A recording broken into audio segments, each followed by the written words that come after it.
The Exit Plan, the no BS guide to escaping your 9 to 5 by buying a profitable business, written by Paul Lajoie. Read to you by Paul Lajoie.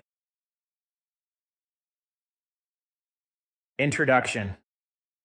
Let me start with a simple truth. If you're reading this book, there's already a part of you that knows you don't want to spend the next 10, 20, or 30 years climbing the corporate ladder, only to realize the ladder was leaning against the wrong wall. You're here because you want out. You want control. You want freedom.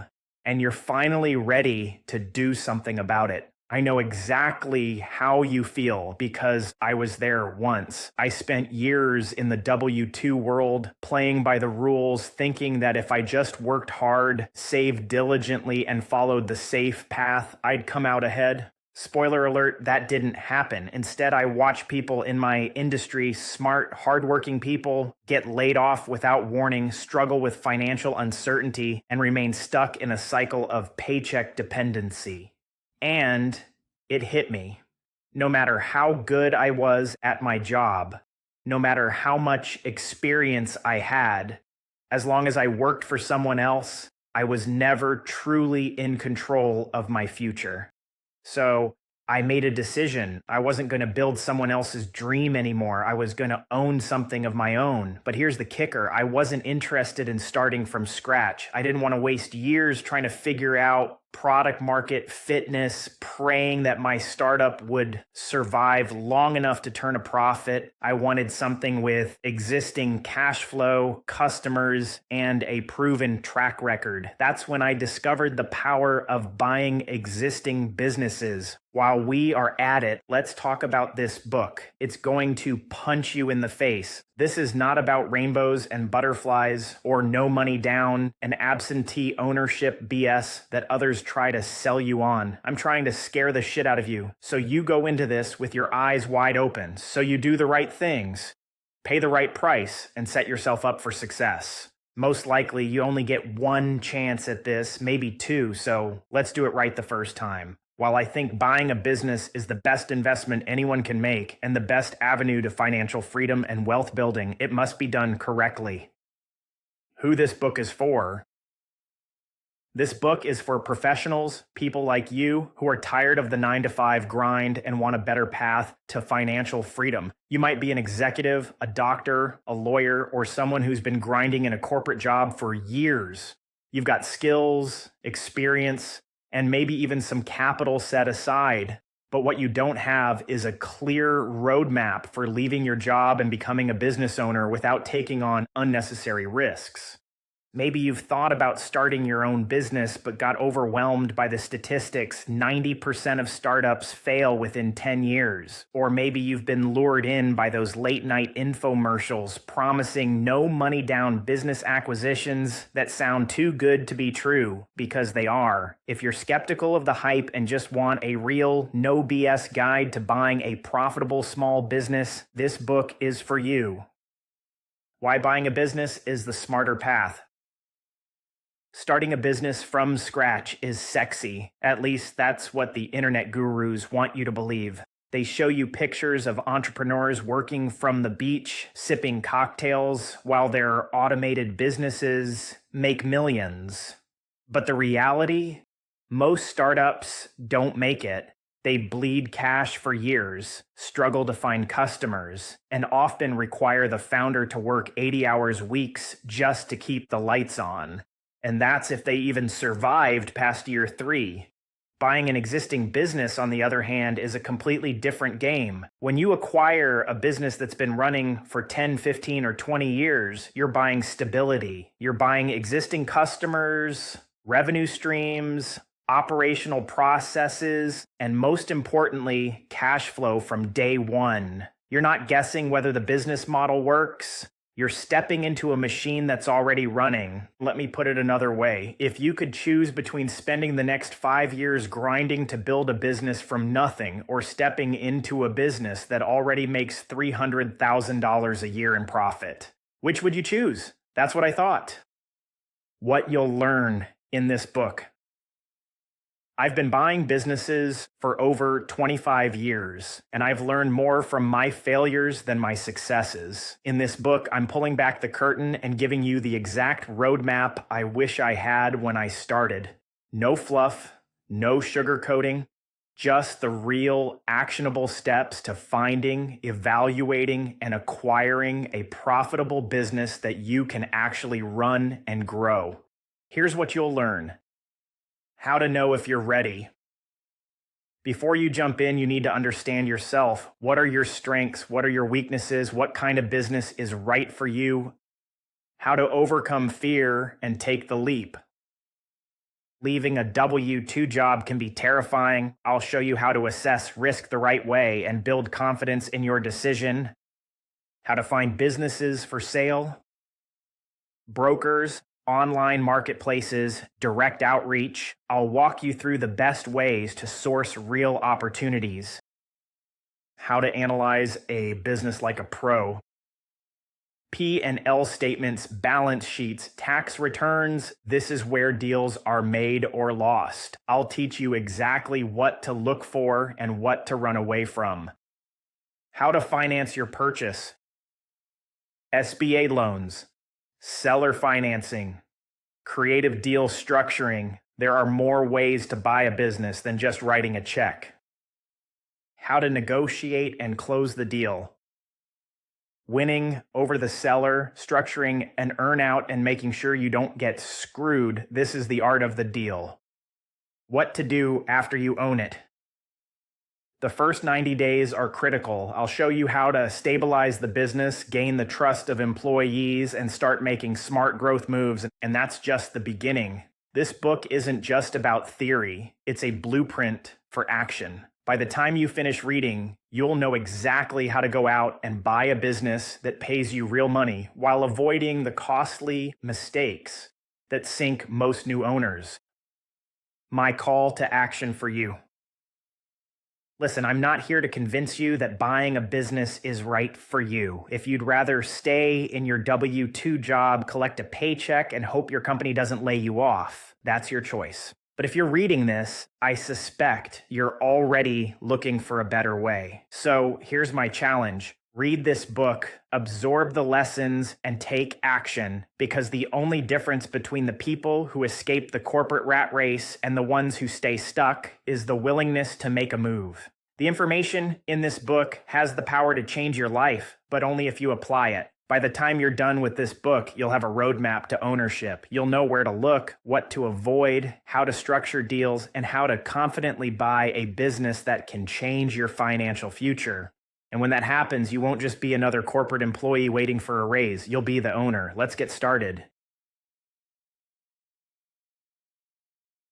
Chapter 1. Know yourself first.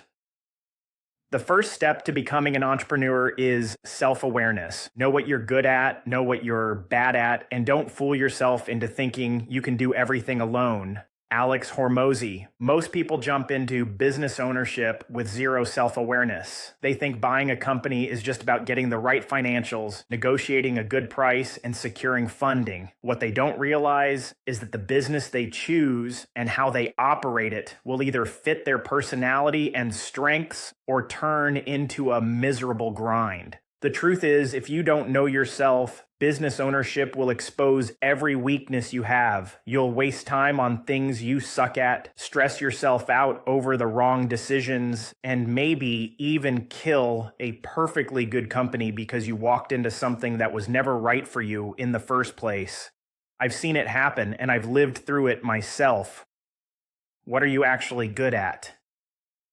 If you've spent years in a W-2 job, you've likely been trained to follow someone else's system. You get your paycheck, follow company policies, and work within the boundaries of a structured environment. That works fine when you're an employee, but when you own the business, everything shifts. You don't just do your job, you are responsible for every part of the company's success. That means you need to understand what you're naturally good at and what you're terrible at, because if you don't, you'll find out the hard way when you start running your business. When I bought my first company, a flooring business, I was a CPA. I knew numbers inside and out. That was my strength. But did I know anything about flooring? Not a damn thing. I wasn't a carpenter. I didn't know installation techniques. And I couldn't tell you the difference between engineered wood and solid hardwood. But that didn't stop me from buying the business. What mattered was that I understood financials, I was comfortable selling, and I was willing to learn the industry. My strength was in running the numbers and figuring out what made the company profitable. My weakness? Technical knowledge about trade. That's why I made sure I had people in place who knew what they were doing. You don't need to be an expert in every aspect of a business to own it, but you must know where you bring value and where you need to hire smarter people than you. Your weaknesses will wreck you if you ignore them. One of the worst mistakes you can make is assuming you'll just figure it out when the time comes. That's how business owners get into trouble. They buy a company, step into an industry they don't understand, and try to learn everything themselves. Before long, they're overwhelmed, drowning in operational problems, and struggling to make basic decisions. Instead of trying to do everything, identify what you suck at before you buy a business. Be honest about it. If you're bad at managing people, you better plan on hiring a strong operations manager. If you don't understand marketing, don't convince yourself that reading a few books will suddenly turn you into an expert. If you're terrible with numbers, you're going to get screwed over at some point, whether it's by a seller, an employee, or a tax bill you didn't see coming. The smartest entrepreneurs know where they are weak, and they build a team to fill those gaps. The ones who think they can do it all end up burned out, broke, or both. Lessons from my own mistakes. I thought I was a smart guy when I started out. I had a private college education, a CPA license, and a strong background in finance. That should have been enough, right? Wrong. The first business I bought, I assumed I knew what I was doing when it came to structuring the company. I figured, I'm a CPA, how hard could it be? Turns out I made the classic mistake of not setting up my legal entity the right way. I also paid myself in the most tax inefficient way possible. If I, a guy with an accounting background, screwed this up, imagine how bad it gets for someone who's never even looked at a profit and loss statement before. The lesson, no matter how much you think you know, business ownership will teach you how little you actually do. The sooner you accept that and bring in the right advisors, the better. The ego trap. Don't be a know-it-all. Ego will kill your success faster than anything. I've seen so many business buyers make the mistake of thinking they're smarter than the previous owner. They walk into a business and assume that just because they have an MBA, a corporate background, or a few years of experience in management, they can automatically run things better. Big mistake. That previous owner has been running that company for years, maybe even decades. They figured out what works and what doesn't. If you walk in thinking you're going to optimize everything overnight, you're going to alienate employees, confuse customers, and probably destroy the systems that made the business successful in the first place. Another common trap is thinking that if you're smarter than the seller, or if you believe you can run the business better, or you see some low-hanging fruit, it's okay to overpay for the business. Big mistake. That kind of thinking will get you into trouble, potentially the kind you won't recover from. Overconfidence mixed with a big price tag is a deadly combo. Instead, the best move is to come in humble. Spend time learning why things are done a certain way before you start making changes. Get the layout of the land before assuming you know better. The right business for the right owner. A business can be profitable, but completely wrong for you. I've had people come to me ready to drop 6 figures on a business just because the numbers looked good. But when I ask them basic questions, do you want to manage employees?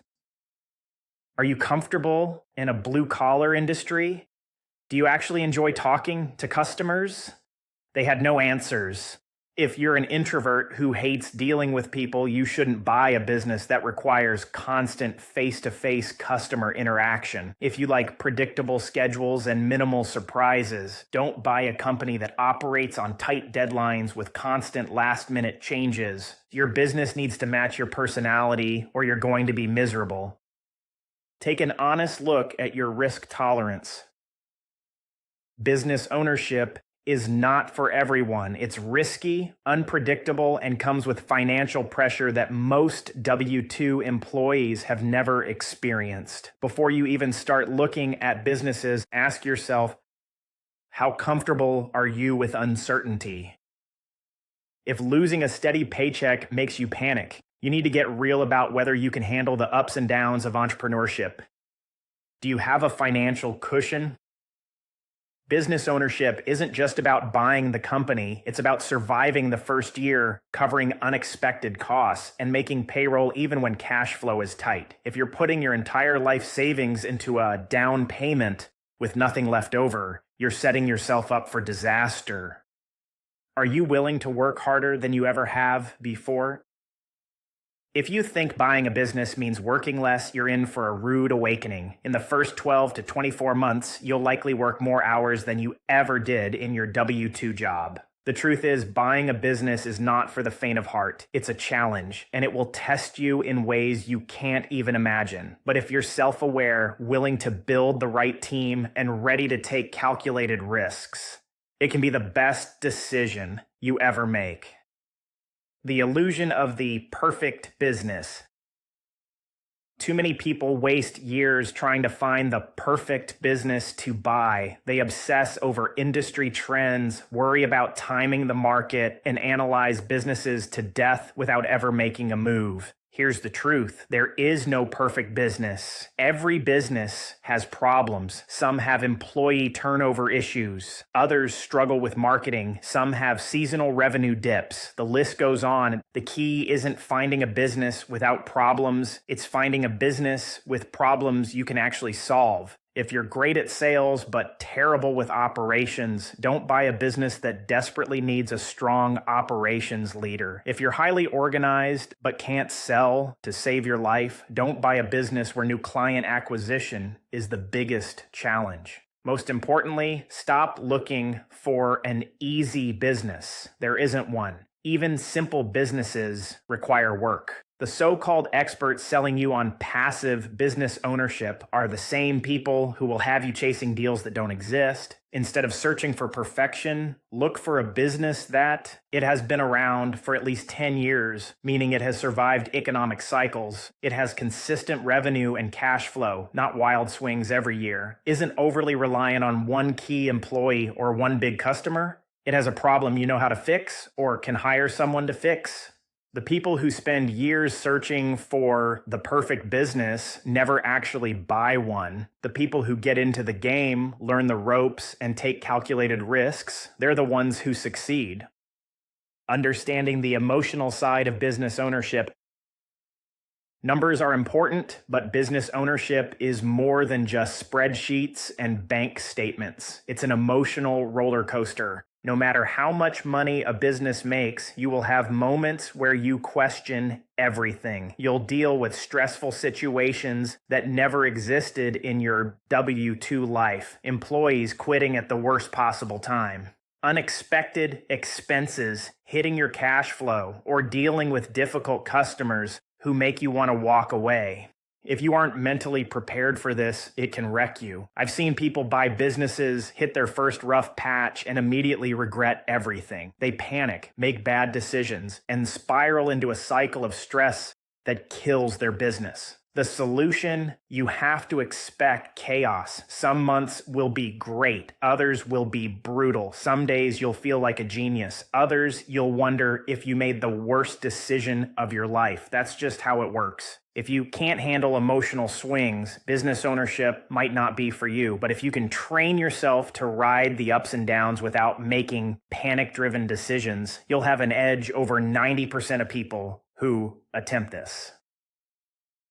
Your first 90 days will define your success. The first 3 months after you take over a business are critical. This is when you earn trust from employees. If you walk in like an outsider who knows better, they will resist you. If you take the time to learn from them, respect their experience, and gradually implement change, they will support you. Understand the real business. What's on paper never tells the full story. How are customers interacting with the company? How do employees really feel about their jobs? What are the bottlenecks holding the company back? Build relationships with key people. The previous owner may have had a close relationship with a key supplier, landlord, or customer. If you ignore these relationships, they can disappear overnight. Make an effort to connect with the most important players early. Keep operations steady. Don't make major changes right away. The biggest mistake new owners make is thinking they need to put their stamp on everything. If the business is running well, don't touch it. Observe, learn, and make small adjustments over time. Keep the seller involved. Ideally, have the seller stay on for at least 90 days to help with the transition. The longer, the better. Their knowledge, relationships, and presence can smooth things over with employees, customers, and vendors. Use this time to soak up as much insight as possible. The way you handle those first 90 days will either put you in a strong position or create problems that take years to fix.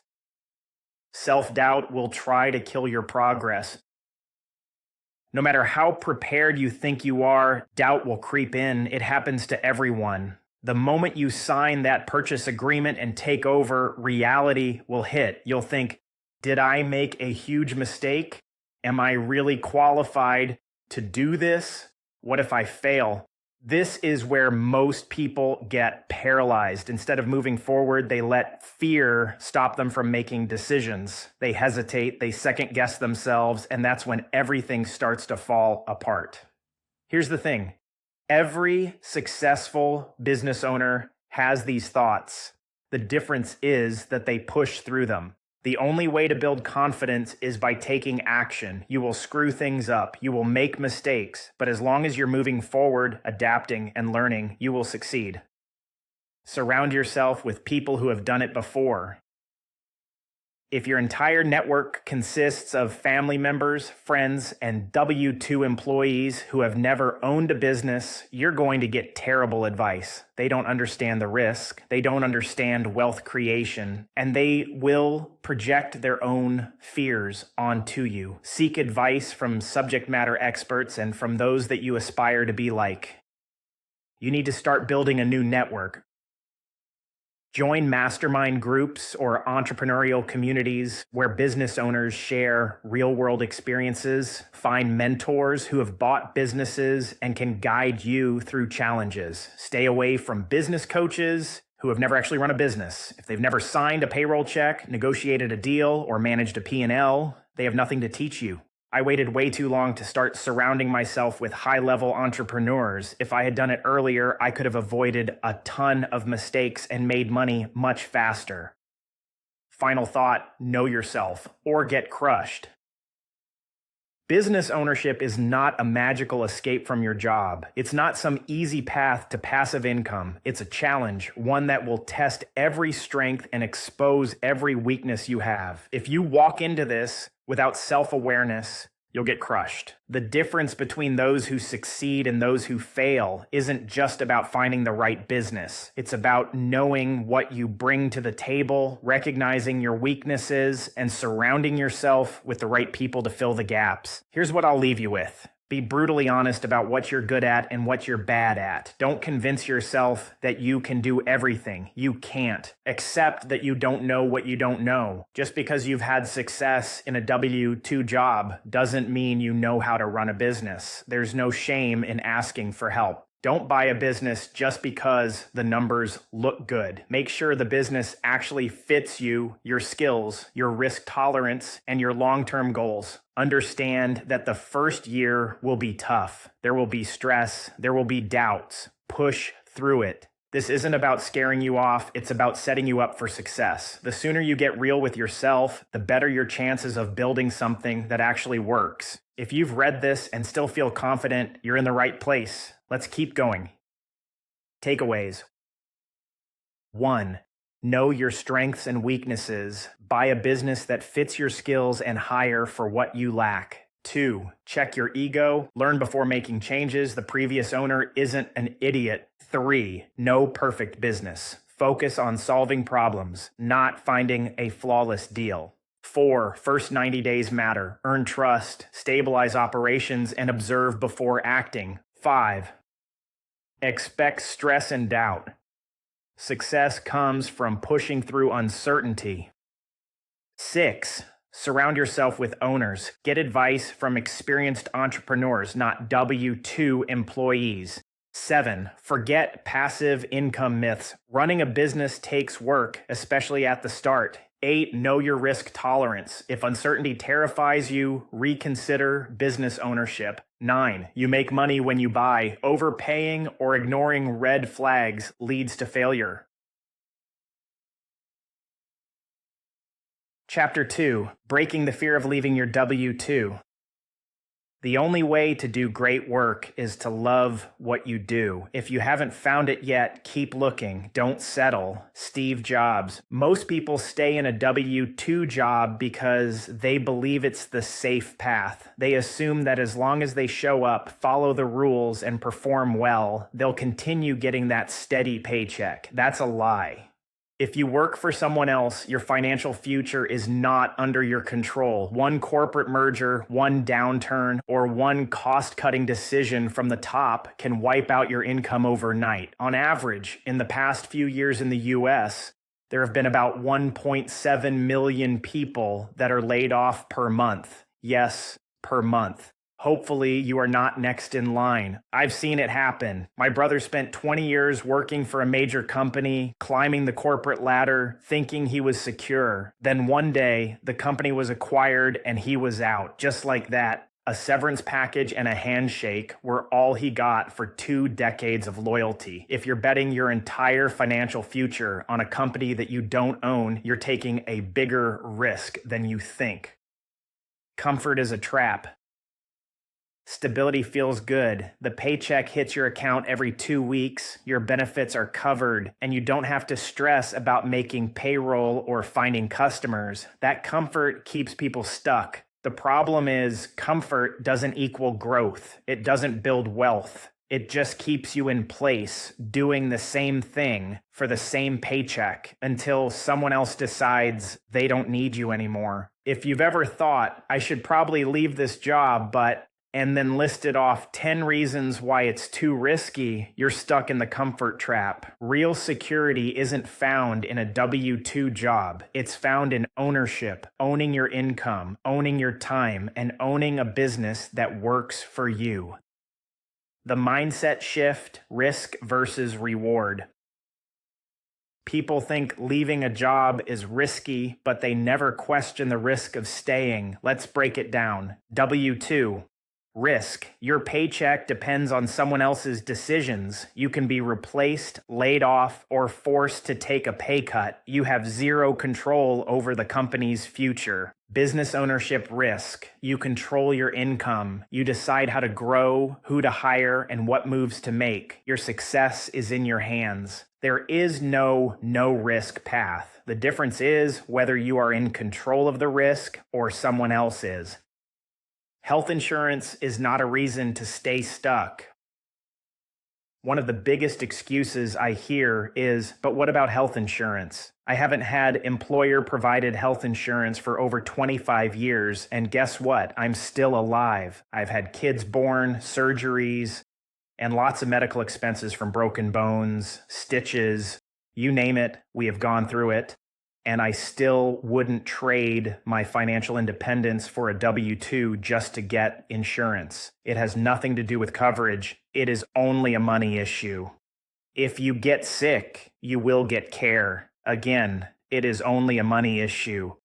Most people don't even do math. If you're making $150,000 at a W-2 job and staying because of a $15,000 insurance plan, you're trading total financial control for a relatively small expense. Here's what people don't realize. Health coverage is negotiable. Cash prices are often significantly lower than what insurance companies charge. You can self-insure for major expenses. If you save what you'd normally spend on premiums, you can build a safety net that covers most medical costs. There are affordable plans for business owners. They may not be the exact same plans you're used to, but they get the job done. If you let health insurance stop you from owning your future, you're making a fear-based decision instead of a logical one. Overcoming the fear of income instability. Another major fear is inconsistent income. You're used to a paycheck hitting your bank account like clockwork. The idea of not knowing exactly what you'll do next month can be terrifying. But here's the thing, when you own a business, your income isn't capped. In a W-2 job, your salary is what it is. You might get a 3% raise if you're lucky. In a business, you can double or triple your income in a year by making smart moves. Your income won't be steady at first, but it will be yours. And as you build the business, it will become more predictable. Stop taking advice from the wrong people. Most people let fear control their decisions because they're listening to the wrong people. Most of the time, fear is replaced with confidence as you educate yourself. Your friends, family, and coworkers might tell you, starting a business is risky. What if you fail? You have a good job. Why throw it away? Here's what they won't tell you. I've successfully bought and run a business, and I can guide you. Here's how I made the transition and what worked for me. Because most of them have never done it. They are risk-averse employees trained to believe that job security is the safest path. They aren't qualified to give you advice on business ownership. Want better advice? Talk to people who have actually made the jump. Fear will keep you stuck. Action will move you forward.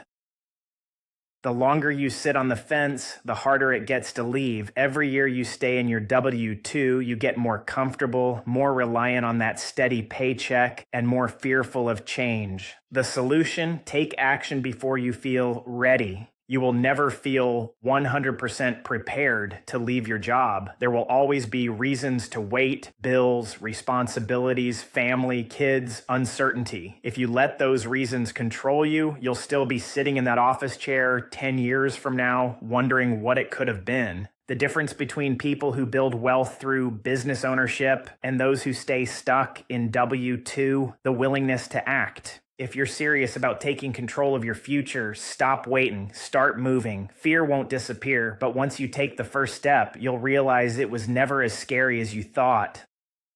The cost of waiting too long.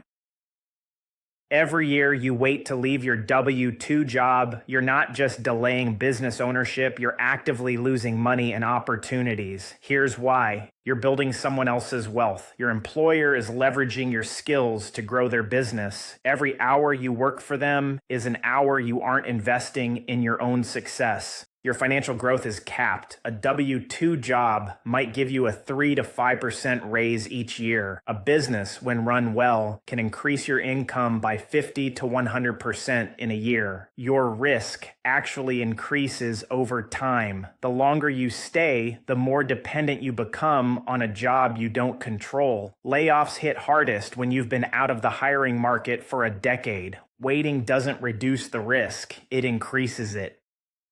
Burning the boats. Should you quit cold turkey? Some people will tell you to quit your job immediately and go all in on business ownership. Others say you should build your business on the side and leave only when it's generating enough income. Which approach is right? It depends on your financial situation and tolerance for uncertainty. The cold turkey approach. If you have at least 12 months of living expenses saved and a clear plan for acquiring a business, quitting immediately can force you to focus 100% on making it work. The downside? You have zero income cushions if things take longer than expected. The transition approach, quiet quitting, keeping your job while searching for a business allows you to take your time and reduce financial stress. You can keep your W-2 job for a few months even after you purchase a business. There are potential downsides, but if done correctly, it could be awesome. The reality is, most people don't have the financial buffer to quit immediately, so transitioning is often the safer route. But once you buy a business, the clock starts ticking. You will need to commit fully at some point. The first step, start looking at businesses now. If you aren't actively looking at businesses yet, you're still in the thinking about it stage, and that's where most people get stuck. The best way to overcome fear is through action. Start researching businesses today. Browse BizBuySell or other business brokerage websites. Call local business brokers and introduce yourself. Review business listings and analyze their financials. This makes you comfortable with the process, and more importantly, it proves that opportunities are out there. Mitigating risk. Buy a business. Don't start one.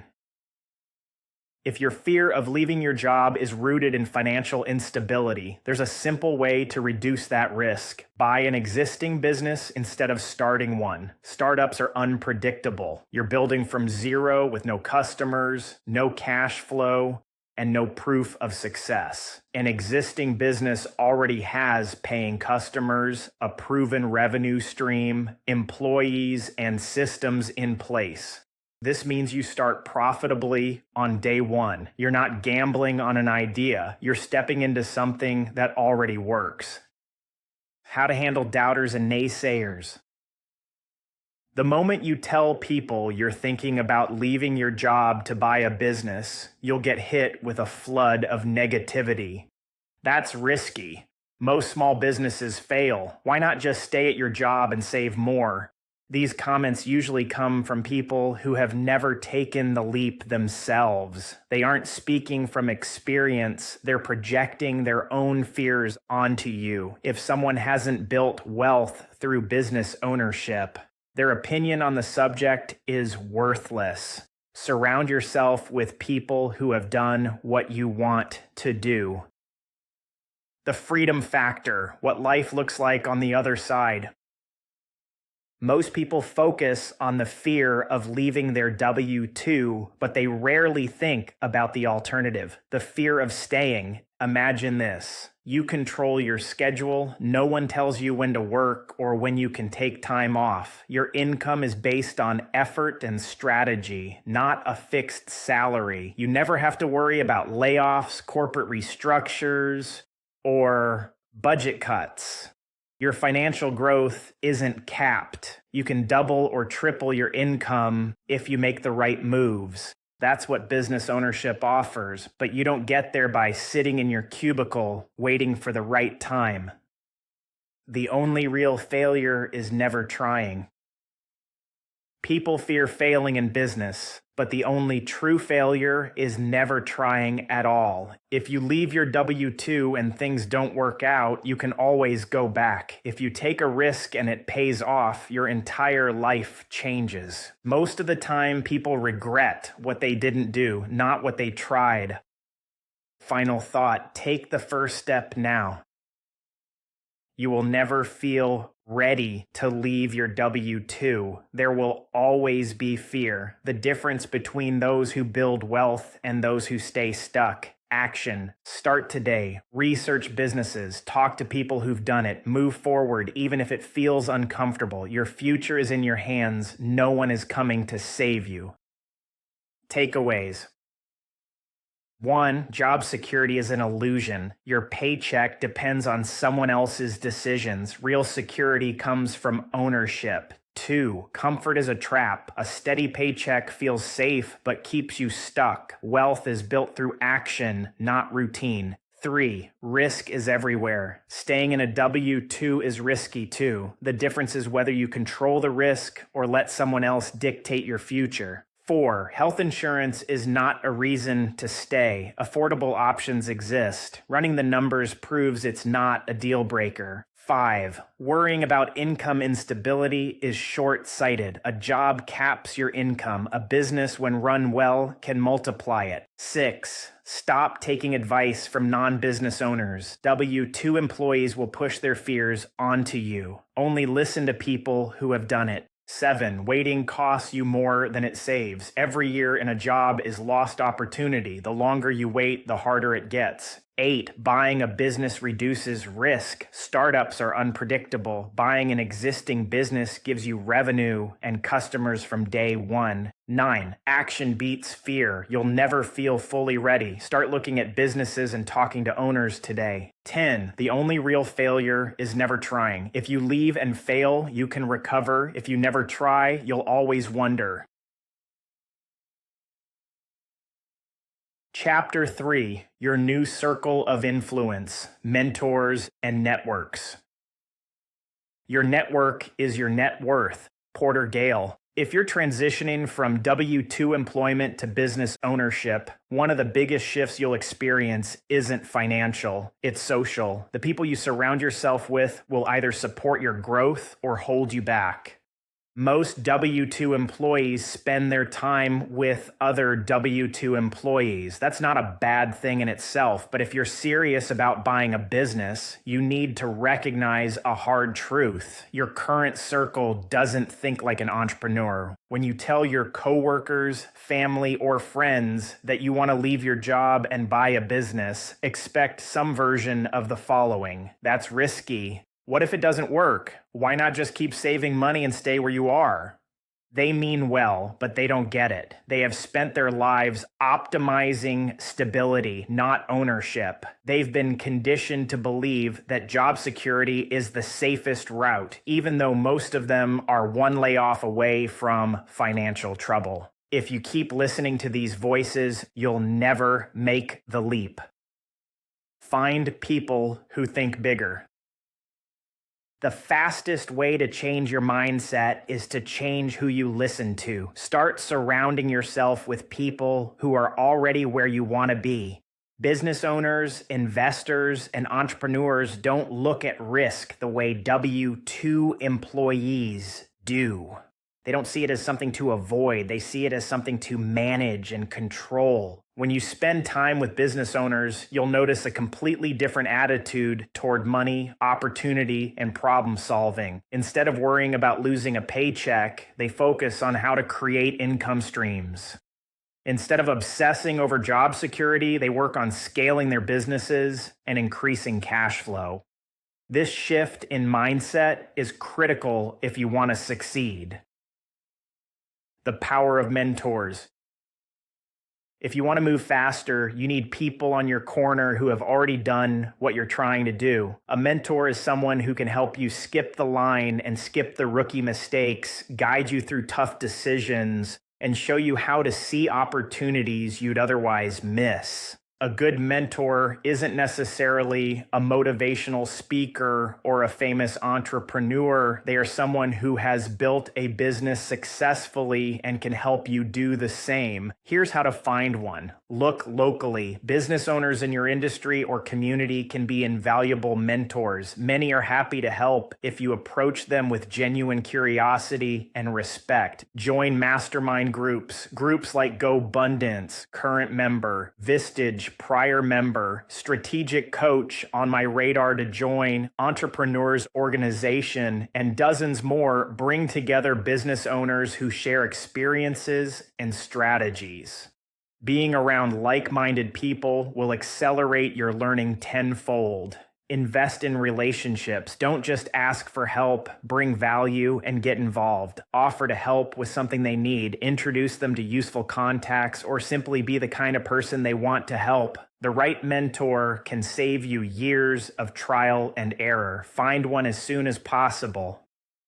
Mastermind groups, your shortcut to growth. A mastermind group is a small network of entrepreneurs who share insights, hold each other accountable, and push each other to improve. These groups can be a game changer because they connect you with people who are facing the same challenges and finding real solutions. When I finally joined a mastermind, I realized I had wasted years trying to figure everything out on my own. I learned more in a few months of talking with experienced business owners than I had in years of trial and error. What to look for in a mastermind. People who are ahead of you. You want to be the least experienced person in the room. That's how you learn. Accountability. The best groups don't just share ideas, they push each other to execute. Like-minded with regards to marriage, charitable giving, religion, and kids. Honest conversations. You need people who will call you out when you're making excuses, not just cheer you on. If you're serious about building wealth through business ownership, joining a mastermind is one of the best investments you can make, but pick the one that is all-encompassing, not just about business.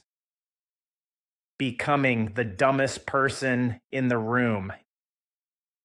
If you are always the smartest person in your group, you're in the wrong group. One of the biggest turning points in my career was realizing that I needed to actively seek out rooms where I wasn't the expert. I wanted to be around people who knew more, had done more, and could challenge myself the way I thought about business. At first, it was uncomfortable. When you step into a room full of successful business owners, it's easy to feel like an imposter. But if you push through that discomfort, you start to see the benefits. You pick up strategies and insights that would take years to learn on your own. You get exposure to new industries and opportunities you never considered. You learn to think bigger about business, money, and personal growth. Most likely an issue you are dealing with someone in the group has gone through the same thing. The moment you start spending time with people who are ahead of you, your perspective changes. You realize what's possible.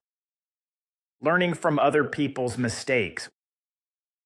One of the biggest advantages of being around experienced entrepreneurs is that you get to learn from their failures without paying the price yourself. Every business owner has made bad hires, lost money on deals, or faced unexpected challenges. When you have the right network, you can hear about those experiences firsthand and avoid making the same mistakes. A few years ago, a business buyer I knew nearly got wiped out because he underestimated how critical one key employee was to the company he bought. The previous owner had been running everything through that one guy.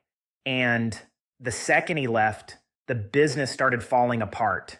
If that buyer had been in the right network, someone would have warned him to look for that red flag before he closed the deal. This key employee also could have been locked up with an employment agreement or maybe a small equity check prior to closing, and this would never have happened. Smart business owners don't just learn from their own mistakes, they learn from others too.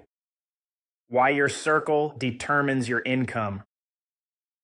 Remember when your mom told you when you were young that you are who you hang out with? Well, she was right. There's a simple rule that gets thrown around in business circles. Your income is the average of the 5 people you spend the most time with. If you spend your time around people who are financially struggling, risk-averse, and focused on job security, that mindset will rub off on you. If you spend time with business owners, investors, and people who think in terms of growth, your mindset will shift accordingly. Every successful entrepreneur I know has made a conscious decision to level up their circle. They seek out people who challenge them, who push them, and who encourage them to think bigger. This isn't about cutting people out of your life. It's about being intentional about who influences your thinking.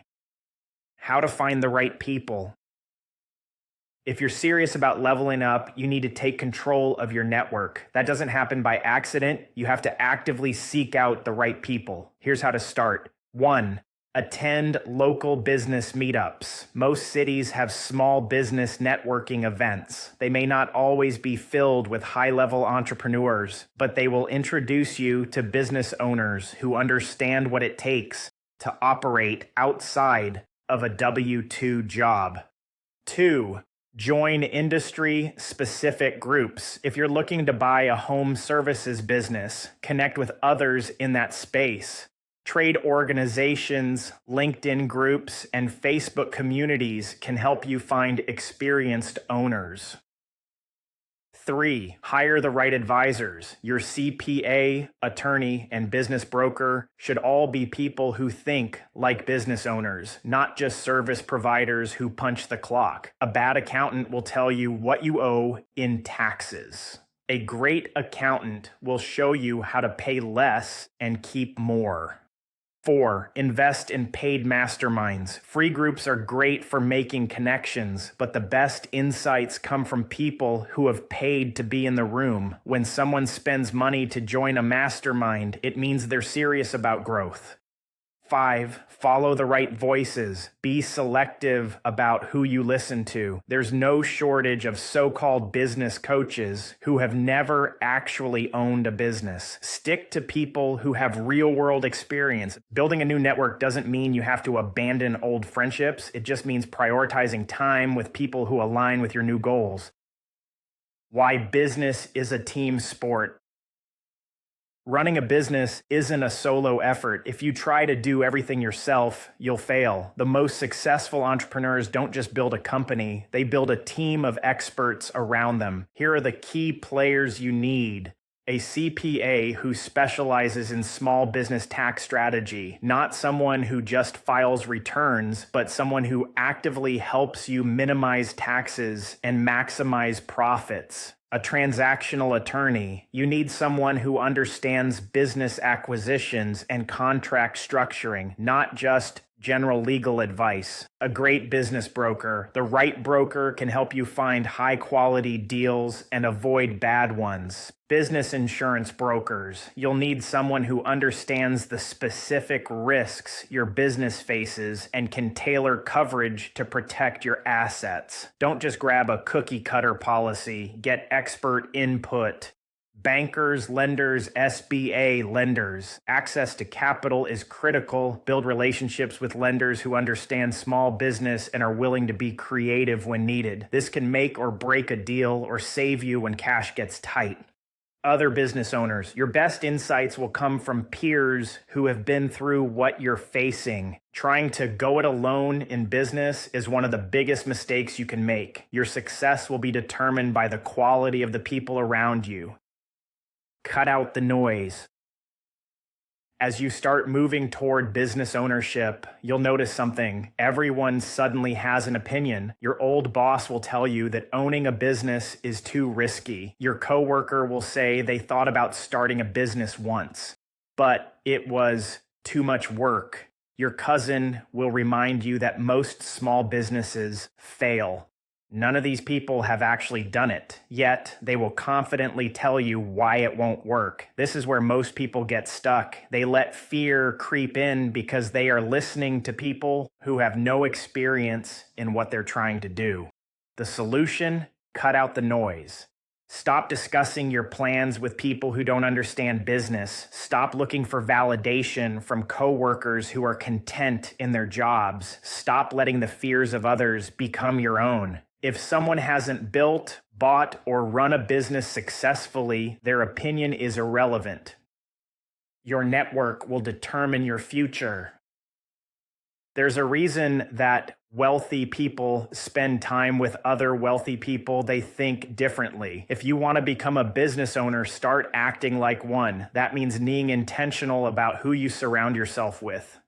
Seeking out conversations that challenge and expand your thinking. Cutting ties with negative influences that hold you back. Your income, mindset, and success will always be a reflection of the people you spend time with. Choose wisely. Final thought, upgrade your circle, upgrade your life.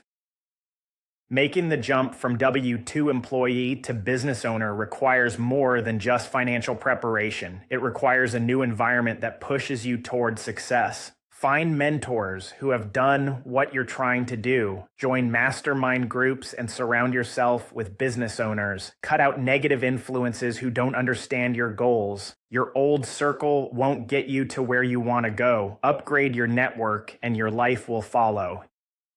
Takeaways. 1. Your W-2 network won't help you grow. Most employees think in terms of job security, not ownership. Their advice will keep you stuck. 2, surround yourself with business owners. Spend time with people who have built businesses. Their mindset will push you to think more. 3, find a mentor. Learn from someone who has successfully bought and run a business. It will save you years of trial and error. 4, join a mastermind group. These groups connect you with experienced entrepreneurs who can provide insights and accountability. 5, be the least experienced person in the room. If you're always the smartest person in your group, you're in the wrong group. 6, learn from other people's mistakes. A strong network helps you avoid costly errors by sharing real-world experiences. 7, your income reflects your circle. If you surround yourself with business owners, you will start thinking and earning like one. 8, cut out negative influences. Stop seeking advice from people who have never owned a business. Their fear is not your problem. 9, business is a team sport. Success depends on having the right CPA, attorney, broker, and advisors around you. 10, upgrade your network, upgrade your life. The people you surround yourself with will determine your future. Choose wisely. Chapter 4, Understanding True Wealth. Wealth is not about having a lot of money. It's about having a lot of options. Chris Rock.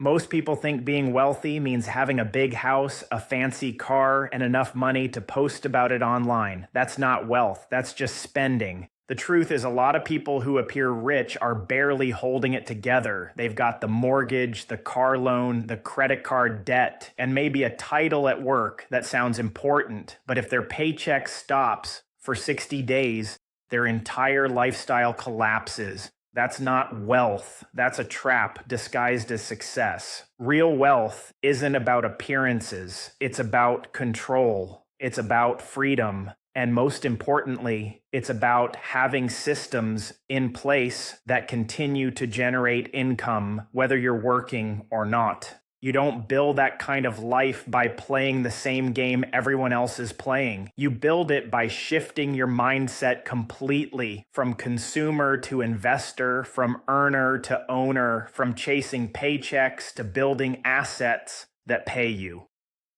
Rich versus wealthy, a simple distinction. Let's break it down. A rich person makes a lot of money. A wealthy person doesn't have to. You could be a surgeon pulling in $1 million a year, living in a $2 million house, leasing 2 luxury vehicles, and vacationing twice a year. That's rich until it's not, because the moment they stop working, the money stops too. A wealthy person, on the other hand, might own a boring little company that installs fences. Maybe they net $300,000 a year. They drive a 10-year-old truck. They live in a modest house. But their business runs without them, and their monthly cash flow covers every bill they've got. That's wealth. The money shows up whether they work or not. Here's the thing. Most of the wealthiest people I know don't look the part. They're wearing jeans and t-shirts, shopping at the same grocery stores as everyone else. In fact, the guy wearing overalls in line at Home Depot might have $20 million in the bank and 5 businesses generating passive cash flow. Wealth doesn't advertise itself. It doesn't have to. The cost of playing the image game. There's a reason so many high-income professionals struggle to build wealth. They're stuck in a game of optics, especially in fields like law, medicine, or corporate leadership. Image becomes currency. If you're a doctor without a Lexus, people think you're not successful. If you're a partner at a law firm but still living in a modest home, others assume you're behind. So what do? They buy the big house, lease the expensive car, and burn cash to maintain a look that impresses the people around them. But that kind of lifestyle is hollow, it's financially fragile, and more importantly, it's unnecessary. You want to build wealth? Stop buying depreciating assets that make you look good. Start buying things that generate income, appreciate over time, or both. Forget about impressing your neighbors. Start impressing your future self. What actually builds wealth? Let's get practical. Wealth comes from ownership. That means owning businesses that generate profit without your constant input, real estate that pays you rent every month, investments that grow and throw off dividends. It doesn't come from your salary, and it definitely doesn't come from trying to outconsume your peers. Let me give you a number to think about, $200,000. Let's say you own a business that nets $200,000 a year. Right now, you're paying $60,000 of that in taxes. But what if you understood the tax code well enough or hired someone who did to reduce that bill to $30,000? You just created an extra $30,000 in annual wealth by doing nothing except getting smarter. Do that for 20 years, and that's $600,000 in your pocket. That's real wealth creation, and it doesn't require you to work any harder, just smarter. By the way, W-2 people can't work with the tax code because it does not favor workers. It favors owners and investors. Now apply that same principle to operational efficiency, smart debt structuring, and reinvestment, and you start to see how real wealth is built, not through flash, not through luck, through strategy, ownership, and smart execution. When it clicks. I remember the moment wealth clicked for me. I was driving through a development being built by one of our commercial flooring clients. They were building over 100 homes a year, and we were the ones installing all the hardwood. As I drove through, I saw their signs posted lot after lot, and I knew that every one of those signs meant money in our pocket. That wasn't some theoretical revenue stream. That was cash flow tied to a long-term relationship based on a business that had existed for years before I ever bought it and would continue generating money whether I was on the job site or not. That's when I realized wealth isn't built by hustling for every dollar. It's built by putting systems in place that let money flow in, whether you're hustling or not. That's the difference between being busy and being rich. It's the difference between being self-employed and being wealthy. Your salary is a trap. Here's a brutal truth. As long as you rely on a salary, you are not building wealth. You're participating in someone else's wealth creation. Your employer is using your time, your skills, and your energy to build their business. Every hour you work for them is an hour you're not investing in your own freedom. And yes, you might be saving. You might be maxing out your 401k. But unless you're using that money to acquire assets that generate income, businesses, real estate, investments, you're still on the hamster wheel. That's why I say your salary might be comfortable, but it's also your ceiling. Wealth lives on the other side of ownership. The tax code, a tool, not a trap.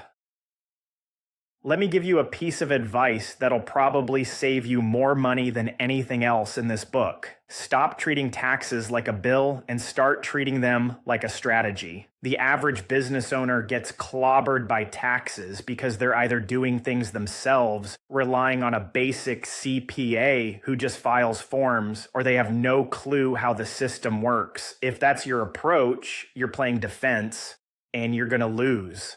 Now, I'm a CPA. I understand taxes, but you know what? I don't file my own taxes anymore and haven't for over 20 years. I hired a pro, someone who thinks like an entrepreneur, not like a compliance officer. There's a reason guys like Trump and Apple and Amazon pay a fraction of what most W-2 employees pay in taxes. They're playing the game the way it was written, not illegally, not sneakily, just intelligently. They hire people who understand the tax code and use it to their advantage. If you can drop your tax bill from $60,000 to $30,000 legally with a few smart entity structures and write-offs, you're putting an extra $30,000 back into your pocket every year. Over 20 years, that's $600,000. That's another down payment on a business. That's wealth. And don't fall for the idea that paying less in taxes is somehow unethical. The tax code is a playbook, not a punishment. Use it to your advantage. You don't need passion, you need profits. There's this toxic advice floating around that says you should only buy a business you're passionate about. That's cute on a poster, but it's terrible advice in the real world. Here's my take. Don't worry about passion. Worry about whether the damn thing makes money. You don't need to love plumbing to own a profitable plumbing company. You don't need to dream about HVAC systems to run $1 million heating business. What you need is a business that's been around for years, has a customer base, and throws off cash flow month after month. If your business funds a life where you can spend time with your family, take vacations, invest in other ventures, and never worry about where your next paycheck is coming from, guess what? You'll learn to love that business really quick. The truth is, most of the people I know who are genuinely wealthy don't love the industry they're in. What they love is the freedom it gives them. So yeah, forget the fantasy of building a business around your passion. Build a business around strong numbers and solid operations. Then go be passionate about the life it creates for you. The value of time freedom. Let's talk about the most underrated form of wealth, time. I'm not talking about retirement in your 60s. I'm talking about the ability to control your schedule now, the power to go to your kid's baseball game at 2 p.m. on Thursday, the freedom to say no to meetings you don't want, clients you don't like, and projects that don't move the needle. Time freedom doesn't mean you never work. It means you decide when and how you work, and that your income isn't tied to every hour you spend behind a desk. When I look back at my corporate years, what stands out isn't the bad bosses or the bureaucracy. It's the way I had to ask permission to live my life. Permission to take a vacation, permission to attend a school event, permission to be a dad. Now, if I want to leave early on Friday, I leave. If I want to spend the morning fishing, I do. Not because I'm lazy, not because I don't work hard, but because I've built businesses that give me options. Time freedom is wealth. Don't let anyone tell you otherwise. Stop trading hours for dollars. One of the fastest ways to stay broke, even if you're making six figures, is to keep trading time for money. If your income is directly tied to how many hours you work, you'll always be limited. There are only so many hours in a day, and eventually you'll hit the ceiling. But when you own a business and structure it the right way, your income is no longer tied to your personal output. You can scale, you can hire, you can delegate, and most importantly, you can grow without burning yourself out. This is the fundamental shift that separates owners from employees. Owners build systems that produce revenue even when they're not around. You want to create real wealth? Stop thinking like a technician. Start thinking like an owner. Build something that makes money even when you're not the one doing the work. Wealth comes from multiples, not just margins.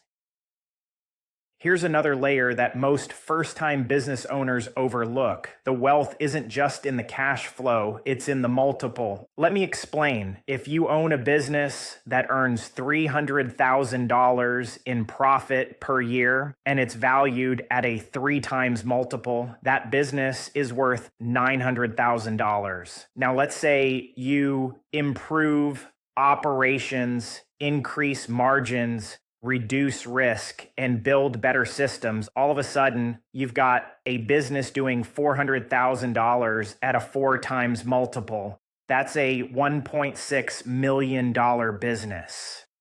Same business, same market, but you've nearly doubled its value by making smart moves. That's how real wealth is created, not just by collecting cash each year, but by building an asset that becomes exponentially more valuable over time.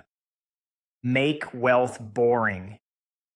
If you want a flashy story about getting rich overnight, you're in the wrong place. What I'm telling you is this: the path to wealth is often boring. It's choosing the solid business over the sexy one. It's tracking your numbers. It's paying attention to tax strategy. It's stacking wins year after year until the momentum becomes unstoppable. The people who try to get rich quickly usually burn out. The ones who understand wealth are a long game. They end up with real freedom. I've bought boring businesses. I've avoided trends. I've stayed frugal, even when things were going well. And over time, I've built the kind of life most people dream about, not because I got lucky, but because I stayed disciplined. Make wealth boring. The freedom it buys will be anything but. Takeaways.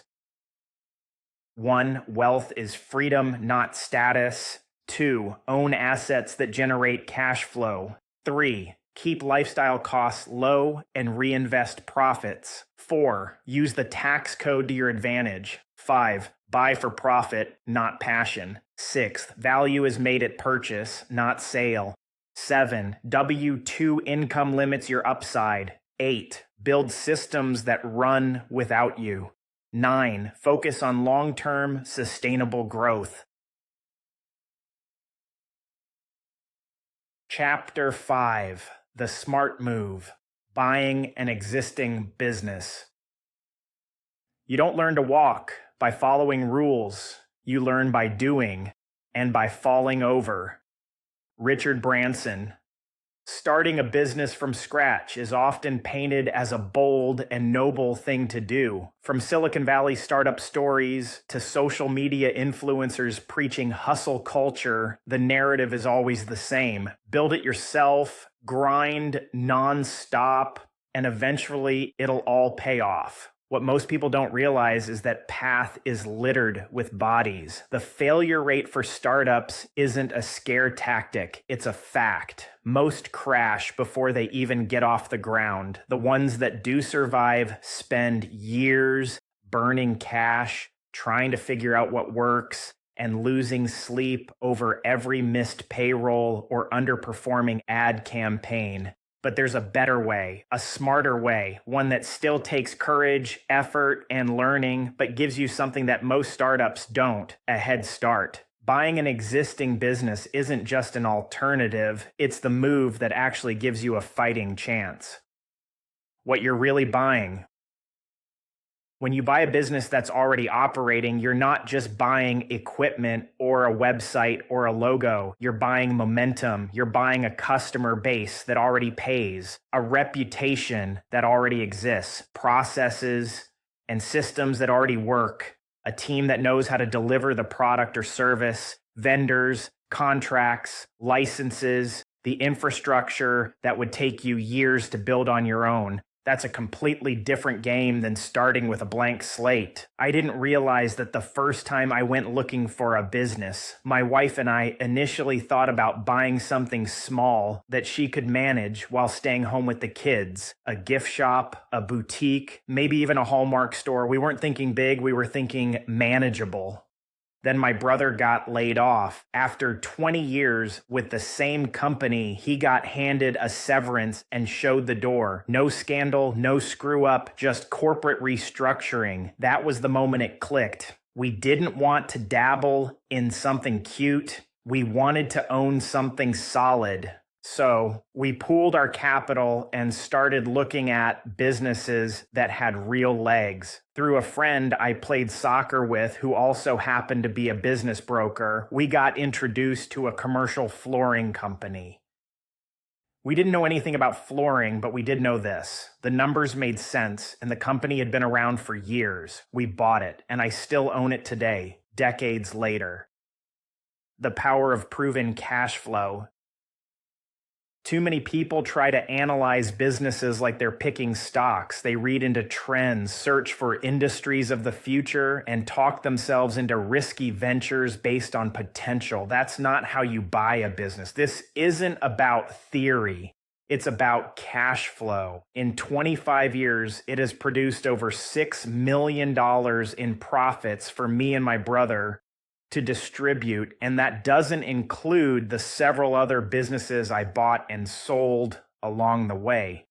When I looked at that flooring company, I wasn't trying to forecast some imaginary upside. I was looking at what it actually made, how predictable that revenue was, and what it would look like after debt service.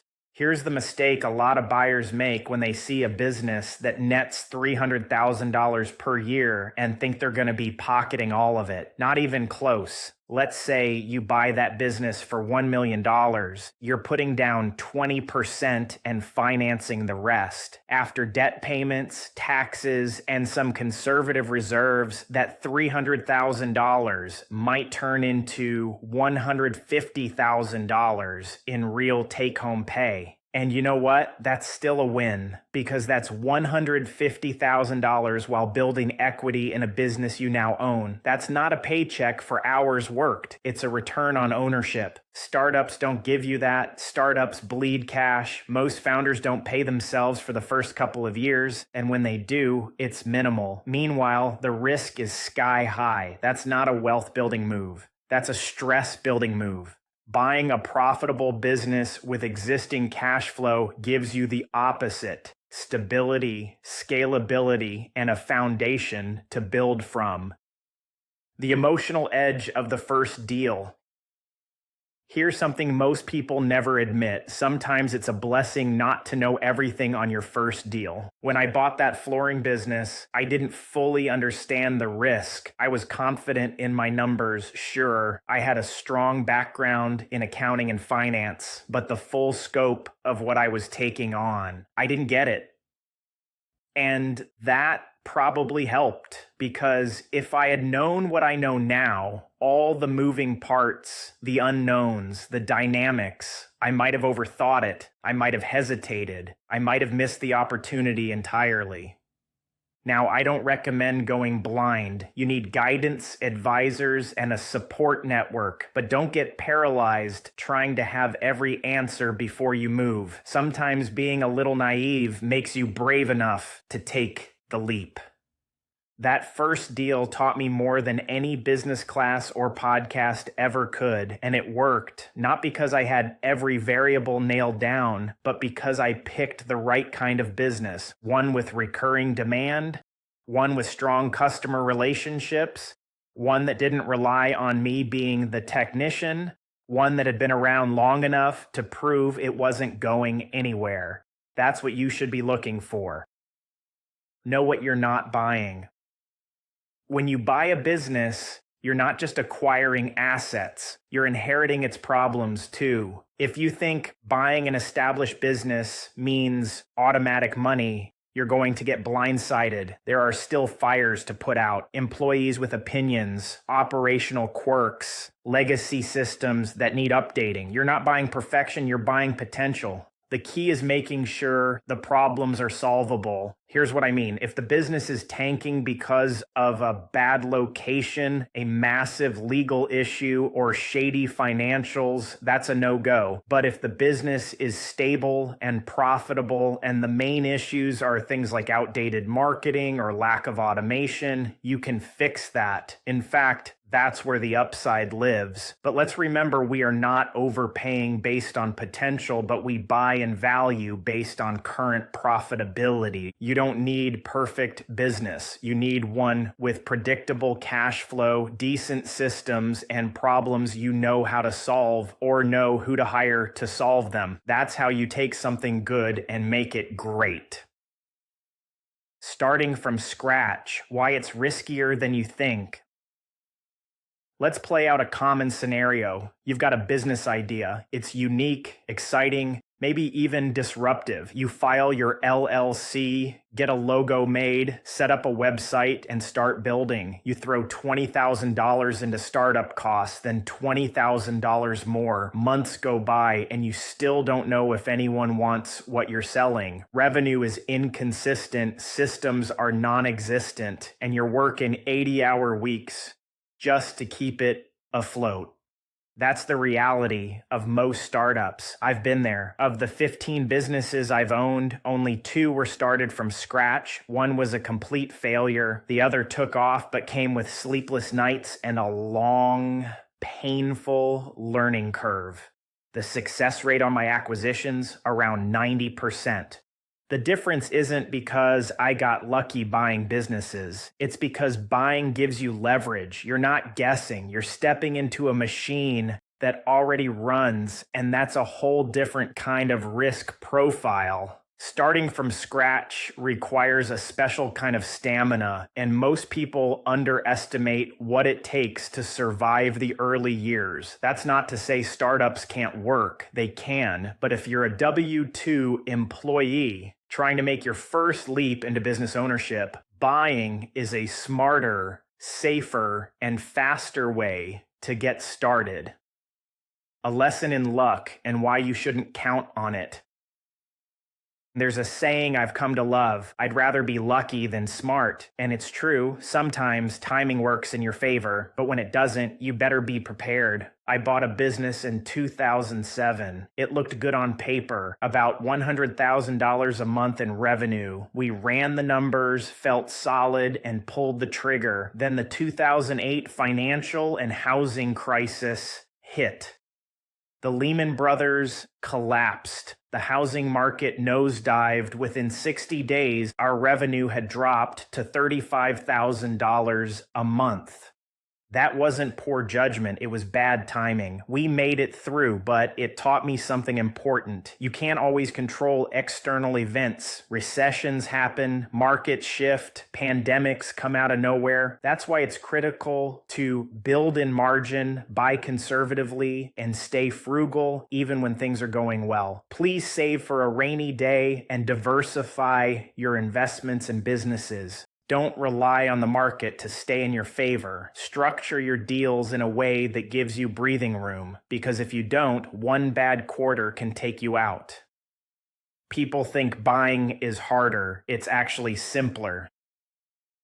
There's this misconception that buying a business is more complicated than starting one. People say, I wouldn't know where to start, or isn't that just for investors? It's not. In fact, starting a business requires building everything from the ground up. Buying one just requires the right approach and the willingness to ask questions. Here's what most people get wrong. They assume buying means needing millions in cash or finding some unicorn seller who'll finance everything with no strings attached. While those deals exist, they're rare, but realistic deals where you put down 10 to 20% and finance the rest are happening every day. And the banks, they're not as scary as you think. The Small Business Administration, SBA, exists to backstop lenders, so people like you can buy profitable businesses with reasonable terms. The SBA isn't a handout. It's a system built specifically to make these types of acquisitions possible. You don't have to be rich. You just have to be educated and decisive. The emotional momentum of doing the work once.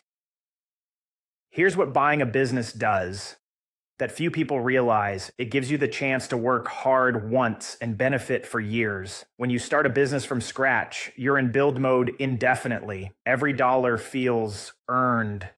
Every win feels like a struggle. But when you buy an existing business and put in the work to stabilize it, understand it, and improve it, the benefits compound. You don't have to grind forever. You just need to set the machine up right. I'm not saying you can clock out at 2 p.m. every day, especially in the beginning, but I am saying that buying a business with a solid foundation means that your sweat equity actually goes somewhere. You're not reinventing the wheel, you're making it roll smoother, faster, and further. Eventually that means freedom, but only if you do it right. Don't overcomplicate it. People overthink buying a business because they've never done it before. They imagine some elite world of private equity boardrooms and legal jargon. Let me simplify it. Start by calling local business brokers. Browse online marketplaces like BizBuySell, look at real businesses, ask questions, sign non-disclosure agreements, and get familiar with what's out there. That's it. You're not committing to anything. You're learning. In fact, that's the exact advice I give to people in my training programs. Just start looking. Open 5 listings a day. Look at their profit and loss statements. Figure out what questions you'd ask the seller.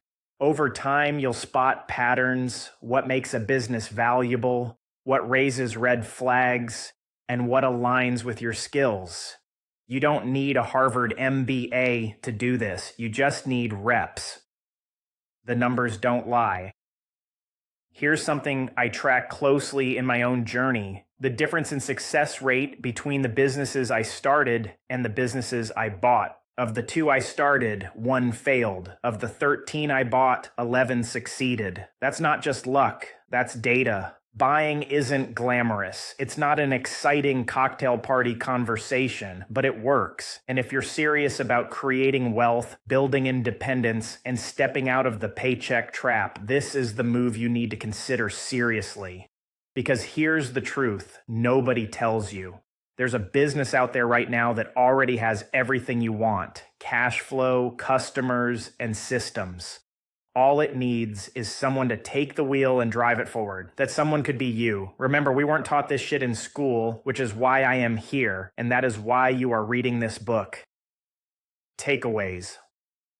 1. Startups are sexy but risky. Buying a business gives you momentum and cash flow from day one. 2. You don't need to know the industry, you need to know the numbers. 3. Use SBA loans and seller financing to structure a smart, low-risk deal. 4. Don't overpay based on potential. Buy based on what the business is already doing. 5. Your first deal will teach you more than any course or book. Start small and learn fast. 6. Get in the game by looking at listings and talking to brokers, not just researching endlessly. 7. Think like an owner, not a builder. Build wealth faster by acquiring something that already works. Chapter 6. Businesses to buy and businesses to avoid. You can be conventional and be successful, just don't be conventional and broke.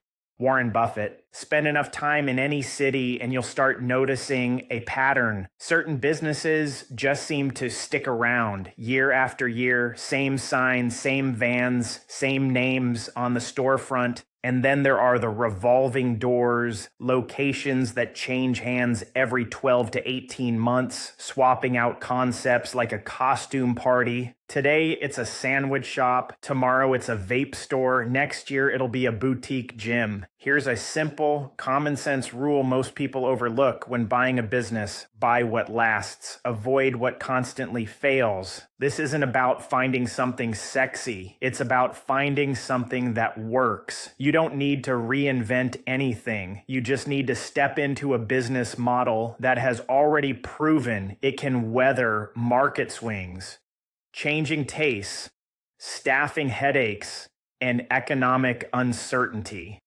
If a business has survived all that for 10 or 20 years, the odds are it's got something right. So the question isn't what business would be fun to own. It's what business will still be here a decade from now. That's the one you want.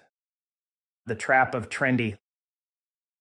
Let's start with what to avoid. Restaurants are the obvious red flag, but let's go deeper than that. There are a reason people are drawn to them. Ego, the idea of walking into a buzzing place and saying, "This is mine," is tempting.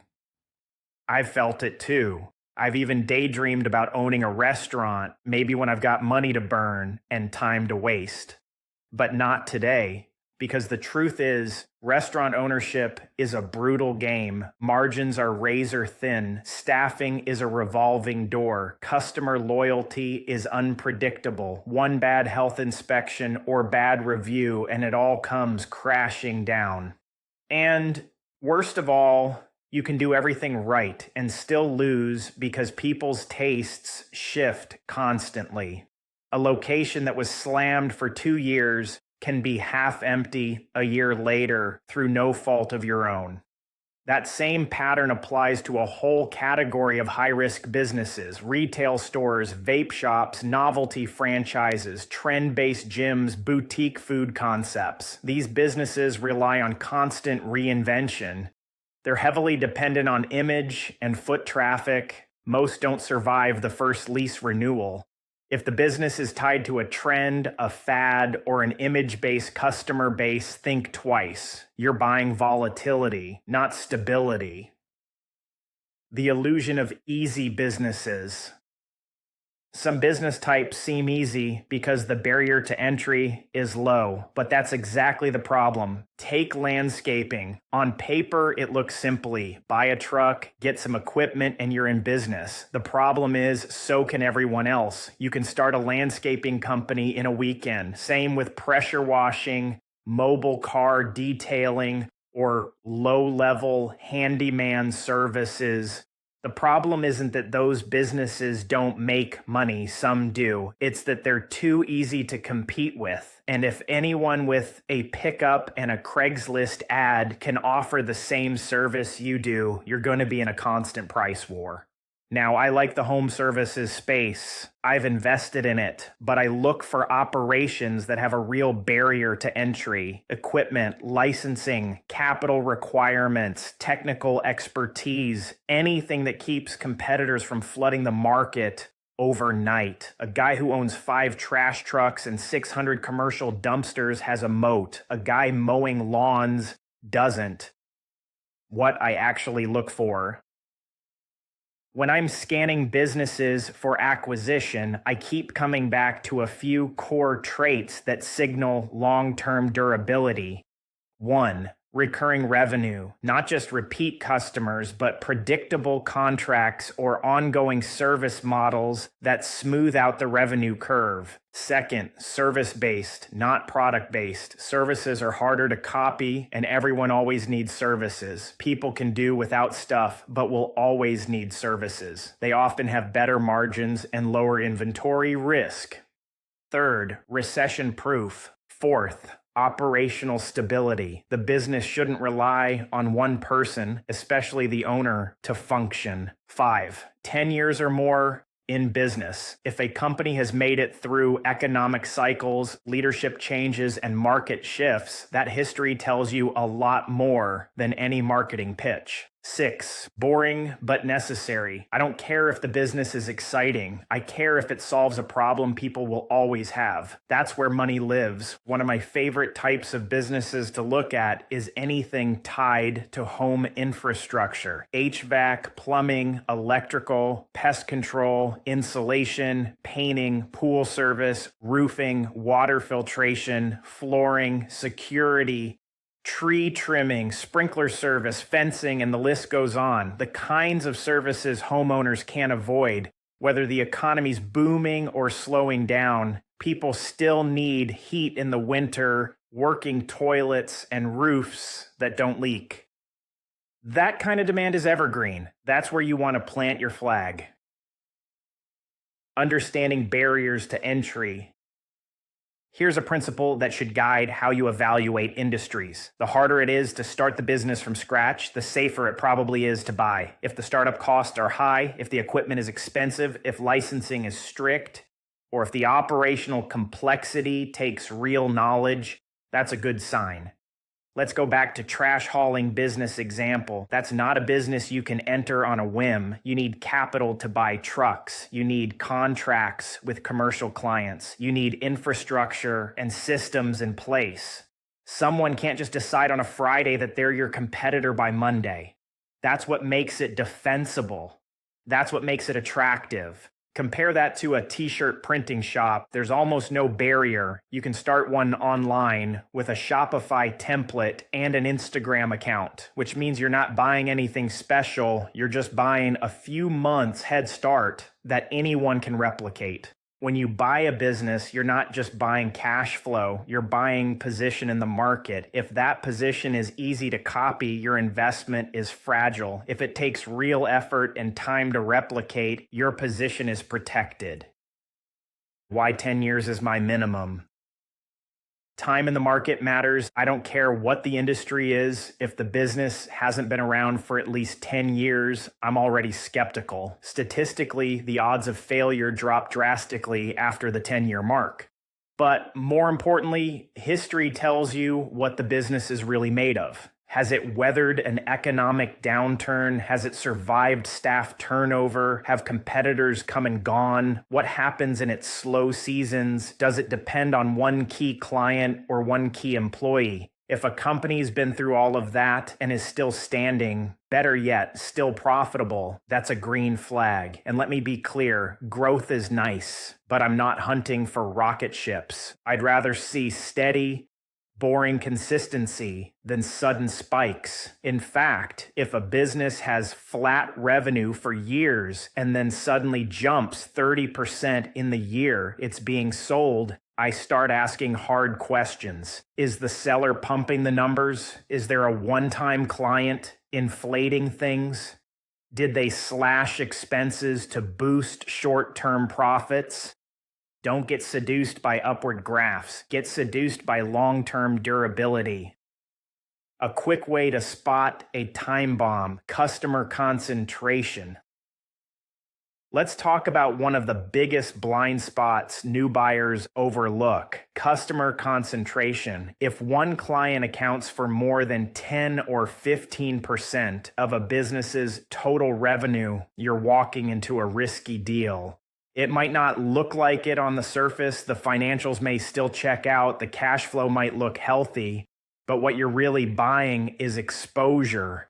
Because if that client walks, you don't just lose revenue. You lose leverage. Your ability to make payroll, pay debt, or even keep the doors open could disappear overnight. I've reviewed plenty of deals that looked strong until I started asking, what happens if your biggest client doesn't renew next year? Usually the seller gets quiet. That's when I know I've hit the weak spot. Now, does that mean you should automatically walk away from any business with customer concentration? Not necessarily, but you had better have a game plan. That might include negotiating a lower purchase price to reflect the risk, building a retention strategy during the transition, keeping the seller involved post-close to help maintain relationships, seller earnout part of the purchase price to cover that risk. If customers stay for 3 years, they get paid more. Government contracts, the double-edged sword. Another red flag: over-reliance on government or insurance-based revenue. At first glance, these types of contracts can look great. They're stable, recurring, and sometimes even long-term. But here's the catch: the rules can change, and when they do, they change fast. I've seen this firsthand with businesses in the health services and medical supply space. Reimbursement rates from Medicare and Medicaid were solid 1 year. Then they dropped overnight, and the company's entire revenue model was flipped upside down. In one case, a therapy clinic went from billing $150 an hour for its services to $90 an hour. Same work, same clients, same cost structure, but now the margins were destroyed, and it was all out of the owner's hands. That's the risk of dealing with the government. The rules aren't up to you. One policy shift and the game changes. It doesn't mean you should avoid these businesses entirely, but you had better build in margin and have contingency plans in place. If the entire operation hinges on a regulation staying put, that's not a business. It's a gamble. Don't be fooled by turnarounds. There's a particular type of listing that sounds appealing, especially to first-time buyers: the turnaround opportunity. You'll see it pitched like this: underperforming business with huge potential, just needs fresh energy and marketing. Translation: it's a mess and they want you to clean it up. Here's the problem: unless you've already run several businesses successfully, turnarounds will eat you alive. The systems are broken, the team is checked out, the brand might be damaged, and the seller is long past the point of caring. Most of the time, these deals are priced to make them look tempting, but don't confuse low cost with high value. Fixing a business is always more expensive and more exhausting than it looks. If you're brand new to ownership, do yourself a favor and buy something that works. There will be plenty of time to get creative after your first win. Image won't pay the bills. This one might sting a little, especially for the professionals reading this who've spent years building a polished career. Stop worrying about what people will think. I've talked to countless doctors, lawyers, and executives who get uncomfortable when I recommend looking at a blue-collar business. The idea of owning a plumbing company, a pest control operation, or a roll-off dumpster service just doesn't match the image they've built. Here's what I tell them. Image doesn't pay for your kids' college. Image doesn't buy freedom. Cash flow does. I know guys making millions a year picking up trash, literally. They own hauling companies, septic services, and waste collection businesses. Not glamorous. Not something you'd brag about at a dinner party. But their bank accounts are doing just fine, and their calendars are wide open. Get over the idea that your business has to match your identity. If it's profitable, it's respectable. End of story. The gold mine of boring. Some of the most lucrative businesses I've seen are the ones most people overlook. They're not flashy. They're not going viral on social media. They're just steady, necessary, and built on solving problems that never go away. Let me give you a real-world example. A client of mine bought a specialty service company that only did hardwood plywood distribution. Nothing sexy about it, just giant sheets of material delivered to cabinet shops and interior design contractors. He didn't start out in that space. He didn't even know much about it, but the business has been running for over 20 years. It had recurring clients, decent margins, and a manager who knew how to keep the wheels turning. He held it for 6 years, paid down the debt, and eventually sold it for the same price he bought it for, but walked away with $400,000 in equity, thanks to the principal pay down and consistent profitability along the way.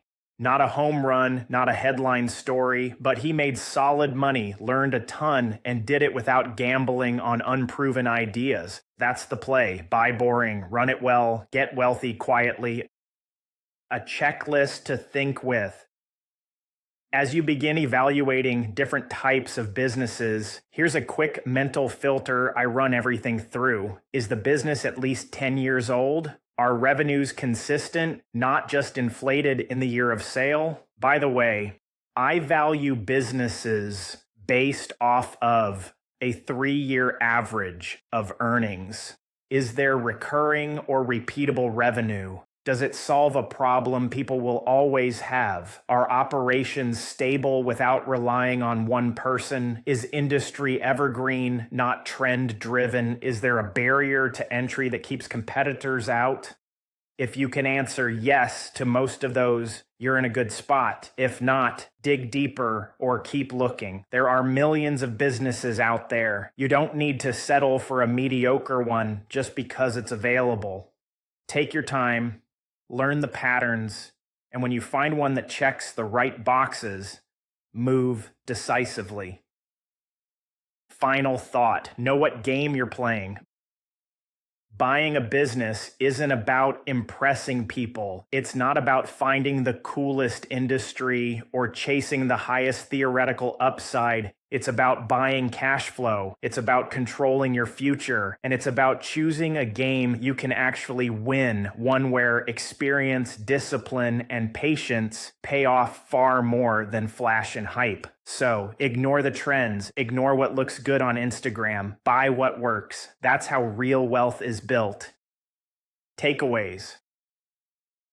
1. Avoid trendy or image-driven industries. They fade quickly and rarely build lasting wealth. 2. Low-barrier businesses invite constant competition. Choose industries where entry requires capital, skill, or infrastructure. 3. Focus on recurring, stable revenue, not one-time sales. 4. Beware of customer concentration and government dependency. Too much reliance on one entity creates major risk. 5. Ignore ego. Buy businesses that make money, not ones that boost status.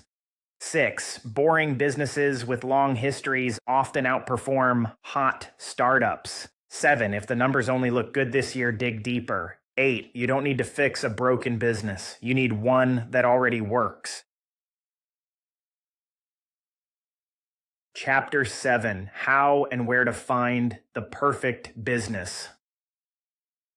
Opportunities don't happen, you create them. Chris Grosser. Let's get one thing out of the way. There is no perfect business. That idea is responsible for more stalled careers, missed opportunities, and wasted years than any other myth in this space. Too many people waste months, sometimes years, chasing some imaginary unicorn that has perfect financials, zero risks, no operational headaches, and still sells at a discount. It doesn't exist. The goal isn't to find the perfect business. The goal is to find a good business in a stable industry that aligns with your skill set and has problems you can realistically solve or hire for. Perfection isn't the standard. Survivability and profitability are. Once you make peace with that, the process gets a whole lot simpler, because the truth is there are great businesses available right now in every region of the country across dozens of industries. You just have to know where to look and what to look for. The first place to start: business brokers. If you're new to this world, your first real exposure to living deals will likely come through a business broker, and that's not a bad thing. I will tell you this: business brokers are a pain in the ass to deal with, but they are a key arrow in your quiver. Brokers are the gatekeepers of most small business sales. Their job is to represent the seller, screen buyers, and help both sides get to the closing table. Think of them like real estate agents, but for businesses. That also means they're not here to hold your hand or walk you through business buying 101. If you don't know how to read a profit and loss statement or ask the right questions, they'll move on to someone who does. Their priority is selling the business, not educating you. So here's how you use brokers the right way. Start local. Google business brokers near me or search by metro area. If you're in a city like Dallas, there might be hundreds. Reach out professionally. Introduce yourself, explain your criteria, and be specific. Let them know what kinds of business you're looking for, your financial range, and your readiness to act. Build relationships. The more you show up as a serious buyer, the more likely you are to get early looks at off-market deals. Brokers are used to getting flooded with inquiries from tire kickers who don't follow through. The moment you demonstrate that you're informed, decisive, and financially capable, you jump to the top of their list. Have your finances in order. Be ready to provide tax returns, new worth calculation, available cash for down payment. Online platforms, the gateway to volume. In addition to local brokers, there are national platforms where sellers and brokers list businesses for sale. The most well-known is BizBuySell, and it's a great place to build your reps. BizBuySell lets you filter by location, price range, industry, cash flow, number of employees, and more. You can create alerts, track listings, and start comparing how businesses are priced across different markets. Is every listing on there a good deal? Of course not. Many are overpriced, some are complete garbage, but you're not there to buy on day one. You're there to learn what the average looks like so you can spot what's above average. Just like looking at real estate listings helps you recognize a great deal on a house, reviewing business listings sharpens your instincts on what makes a deal worthwhile. The more listings you review, the better you'll get at identifying red flags, pattern recognition, and understanding what types of businesses feel right for you. The power of unlisted deals.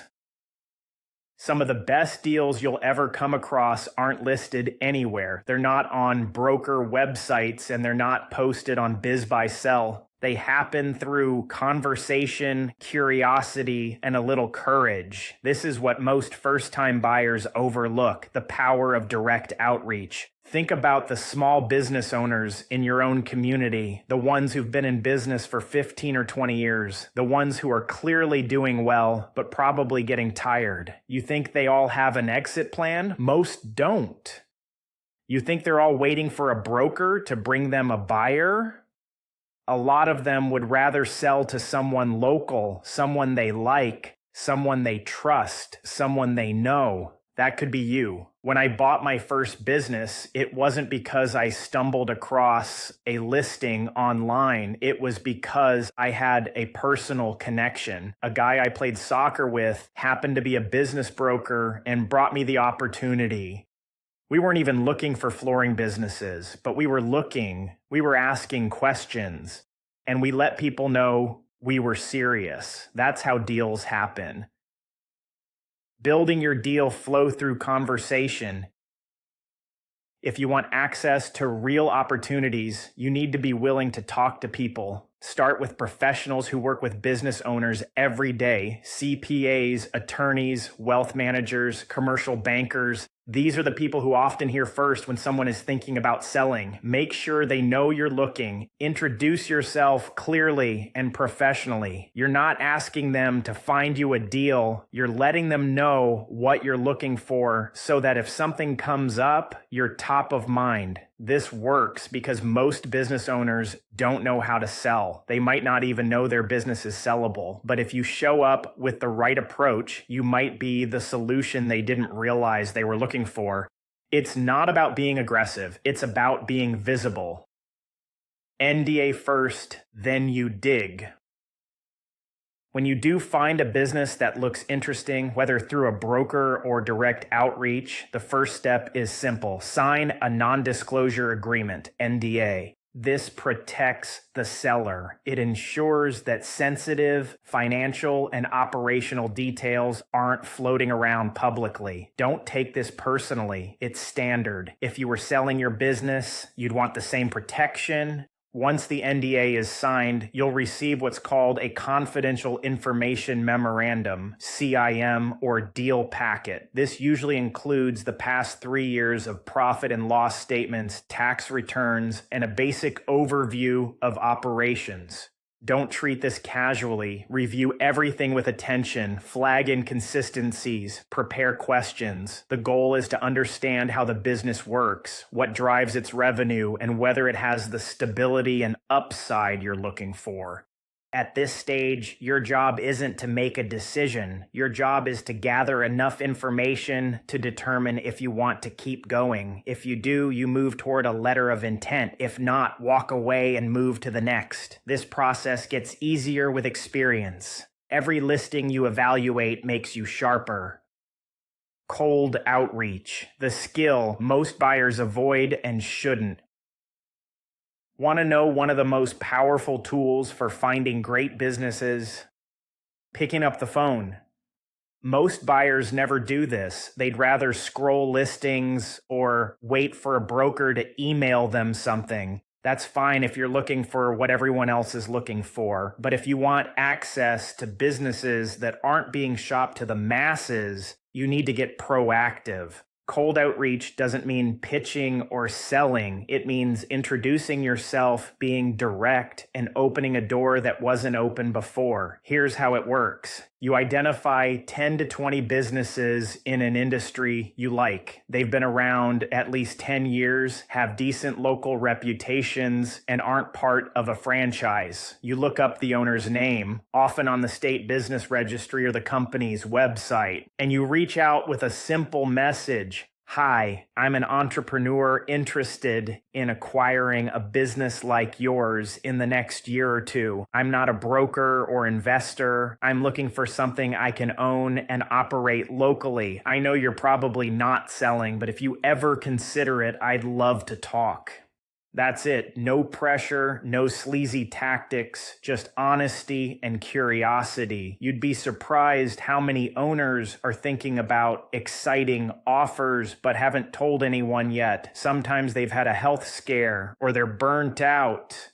or they're just ready to slow down. When you reach out with respect and clarity, you stand out and they remember you. Bankruptcy and burnout, overlooked deal sources. Most buyers are looking for healthy businesses with solid numbers. That makes sense. But there's another segment of the market that's often ignored: distressed businesses with salvageable assets. Let me be clear, you don't want to buy a business that's circling the drain with no way out. But sometimes an owner simply runs out of steam or cash or both, and they're sitting on a business that still has real value. They just don't know how to unlock it anymore. A recent client I met acquired the assets of a failed shoe company through a bankruptcy process. He didn't buy the business itself. He just bought what remained: the customer list, the brand, and some basic infrastructure for pennies on the dollar. That company is now thriving under new ownership.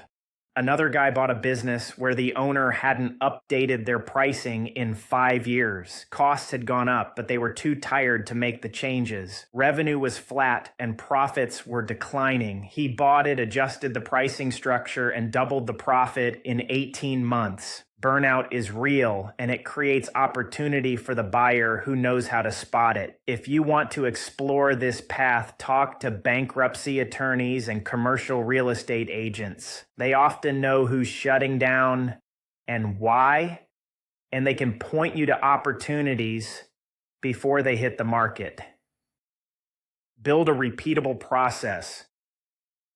Too many first-time buyers treat this like a one-shot deal. They look at 5 businesses, none feel right, and they assume there's nothing out there.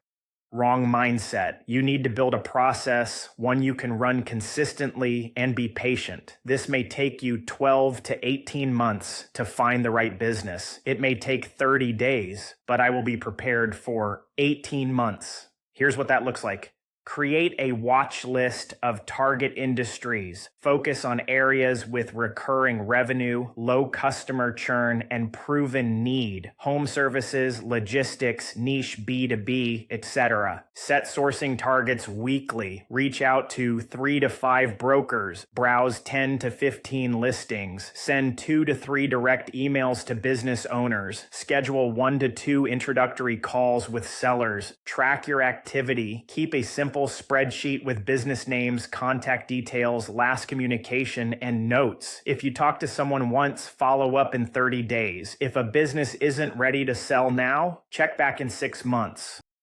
Set a decision threshold. You're not going to look at 100 deals in depth, but if you haven't seriously reviewed 30 listings and talked to 10 owners, you're not ready to say nothing's out there. This is a skill. The more reps you put in, the better your judgment gets. And when the right deal does show up, you'll know it because you've seen enough bad ones to recognize what good actually looks like. Don't get stuck in research mode. One of the biggest traps in this space is pretending to take action while actually doing nothing. You can spend months researching business models, reading books, watching YouTube videos, or listening to podcasts and never actually talk to a broker, reach out to an owner, or look at financials. Information gathering feels productive. It's safe. There's no risk of rejection or getting out over your skis, but it won't get you any closer to owning a business. At some point, you need to move from consuming to connecting and jumping to the other side of the fence. You need to stop reading about how deals work and start evaluating actual ones. You need to send an email, make the call, ask the awkward question. If you're afraid of being embarrassed, don't be. The seller doesn't expect you to be an expert. They just want to know you're serious and respectful. The more conversations you have, the more confident you'll get. Not just in evaluating deals, but in seeing yourself as someone who can actually do this. When in doubt, take a step forward. You won't feel completely ready when the right deal shows up. That's normal. You'll have doubts. You'll wonder if you're missing something. You'll second guess your ability to lead a team or step into an unfamiliar industry. But here's what I've learned after more than 2 decades of doing this. Action breeds clarity. The people who win in this space aren't always the smartest. They're the ones who start before they feel ready. They move forward even if it's slow. They gather information, yes, but they act on it. They ask questions, they make offers, they get in the game. If you want to buy a business, you don't need a perfect strategy. You need momentum. Start by doing the next right thing, review a listing, make a call, sign an NDA, schedule a seller call. Do that 50 times and one of those deals will change your life. Takeaways. 1.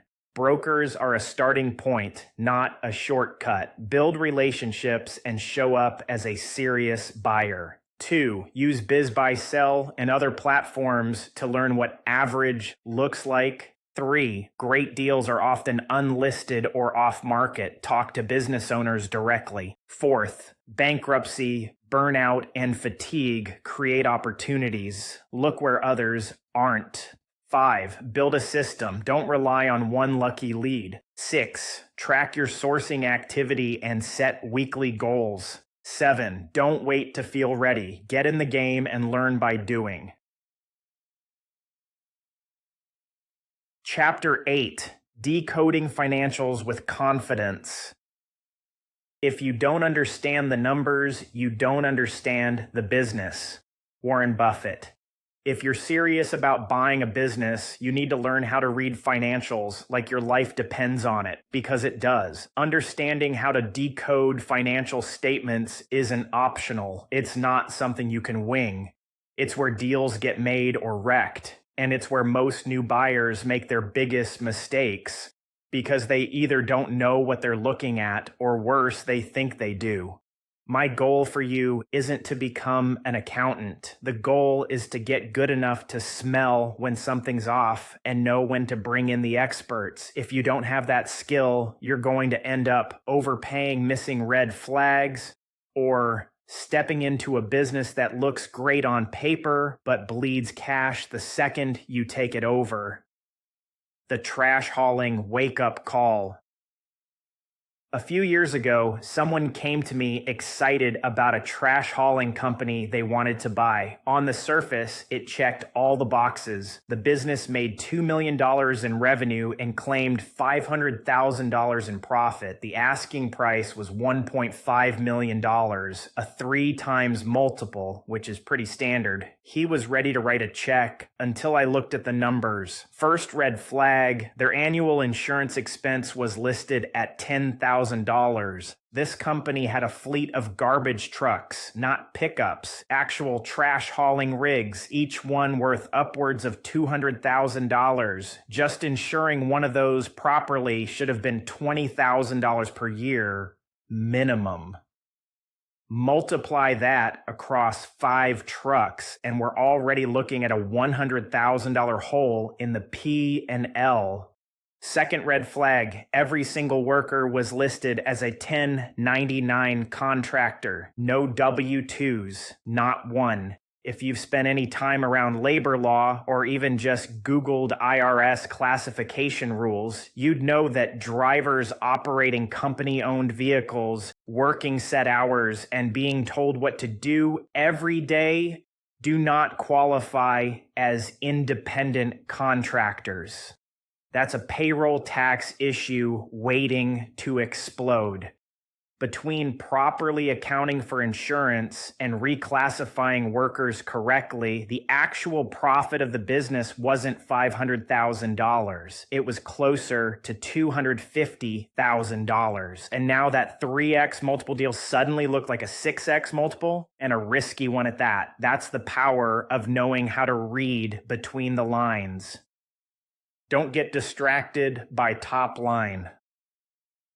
A lot of rookie buyers make the mistake of focusing on top line revenue. They get excited by the idea of a $3 million business without asking what's left over at the end of the day. Revenue means nothing without margin. There are businesses doing $5 million in annual sales that barely net $100,000 in profit. And there are others making $1 million in sales and keeping $300,000. Which one would you rather own? Learn to look below the surface. How much of that revenue is eaten up by cost of goods sold? What's happening with payroll? Are margins shrinking year over year? What expenses are fixed and what can be reduced?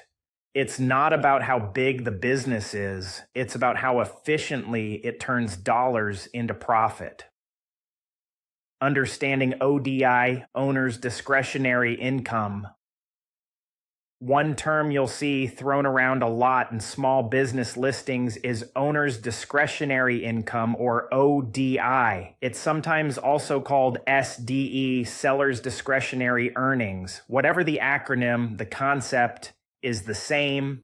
It's the total financial benefit the owner receives from the business, including salary, perks, and add backs. Sounds simple until you realize how creative sellers get with add backs. You'll see everything from car payments to family cell phone plans, gym memberships, and even personal vacations added back into the financials with the logic that you won't have to carry these costs. Here's the problem. Some of that may be legitimate, but a lot of it is a stretch. I've seen sellers try to add back their salary, saying they really don't work much, and finding out after the fact they worked 50 hours per week. Others remove marketing expenses under the claim that we don't really need to advertise. Others will add back a bunch of one-time expenses that are really an essential part of the business.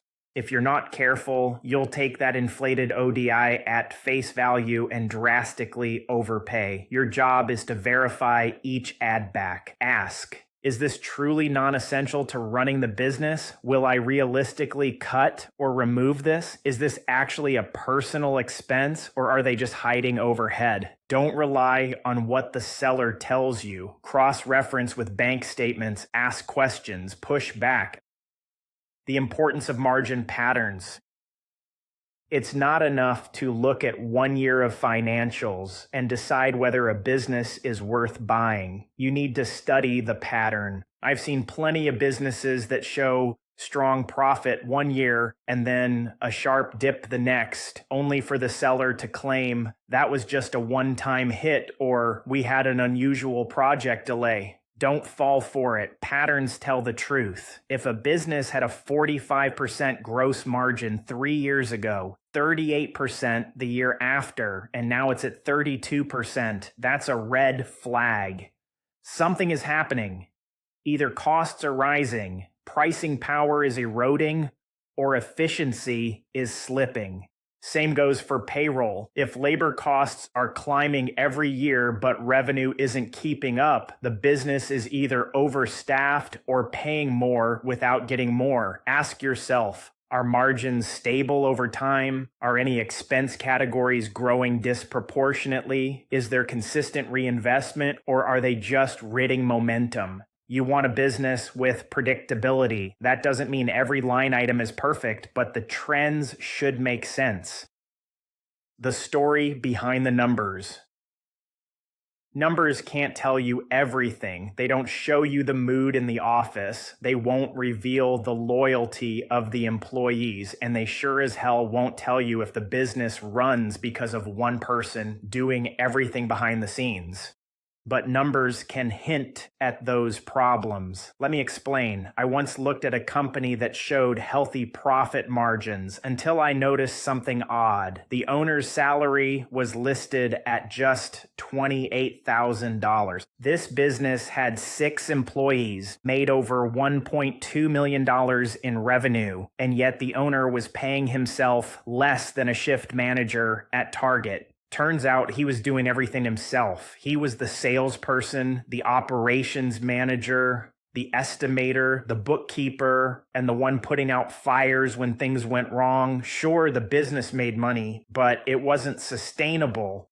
If I'd bought it and replaced him with even a mid-level general manager, my costs would have jumped $80,000 overnight and the margins would have collapsed. This is what I mean by reading behind the numbers. You have to interpret the context. Who's doing the work? Are those efforts replaceable? Is the owner burned out but too cheap to hire help? A good financial review doesn't just tell you if the business makes money. It tells you how it makes money and whether you can do it without killing yourself.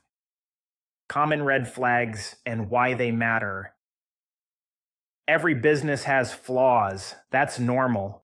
What you need to learn is the difference between a fixable quirk and a red flag that should make you walk. Here are a few of the biggest financial red flags I've seen buyers ignore until it was too late. 1. Massive customer concentration. If 60% of the company's revenue comes from one customer, you're not buying a business. You're buying a glorified subcontractor role. The moment that customers leave, the business is toast. I saw a case where a business looked great on paper, $2 million in revenue, net profit margins are over 20%, strong staff in place, but one customer, just one, made up 70% of that revenue. When I asked, well, now, what happens if that customer doesn't renew next year? The seller shrugged. That's not a plan. That's a problem. 2, seller is also the top producer. I once reviewed a service company where the owner was the entire sales team. He made every client sale. Every relationship ran through him, and yet there was no one else on staff who could close a deal or even send out a quote. That's not a business. That's a job with overhead. If you buy a company where the owner is the linchpin, your first 90 days are going to be a nightmare. You'll either have to clone them or replace them, and either one costs more than you think.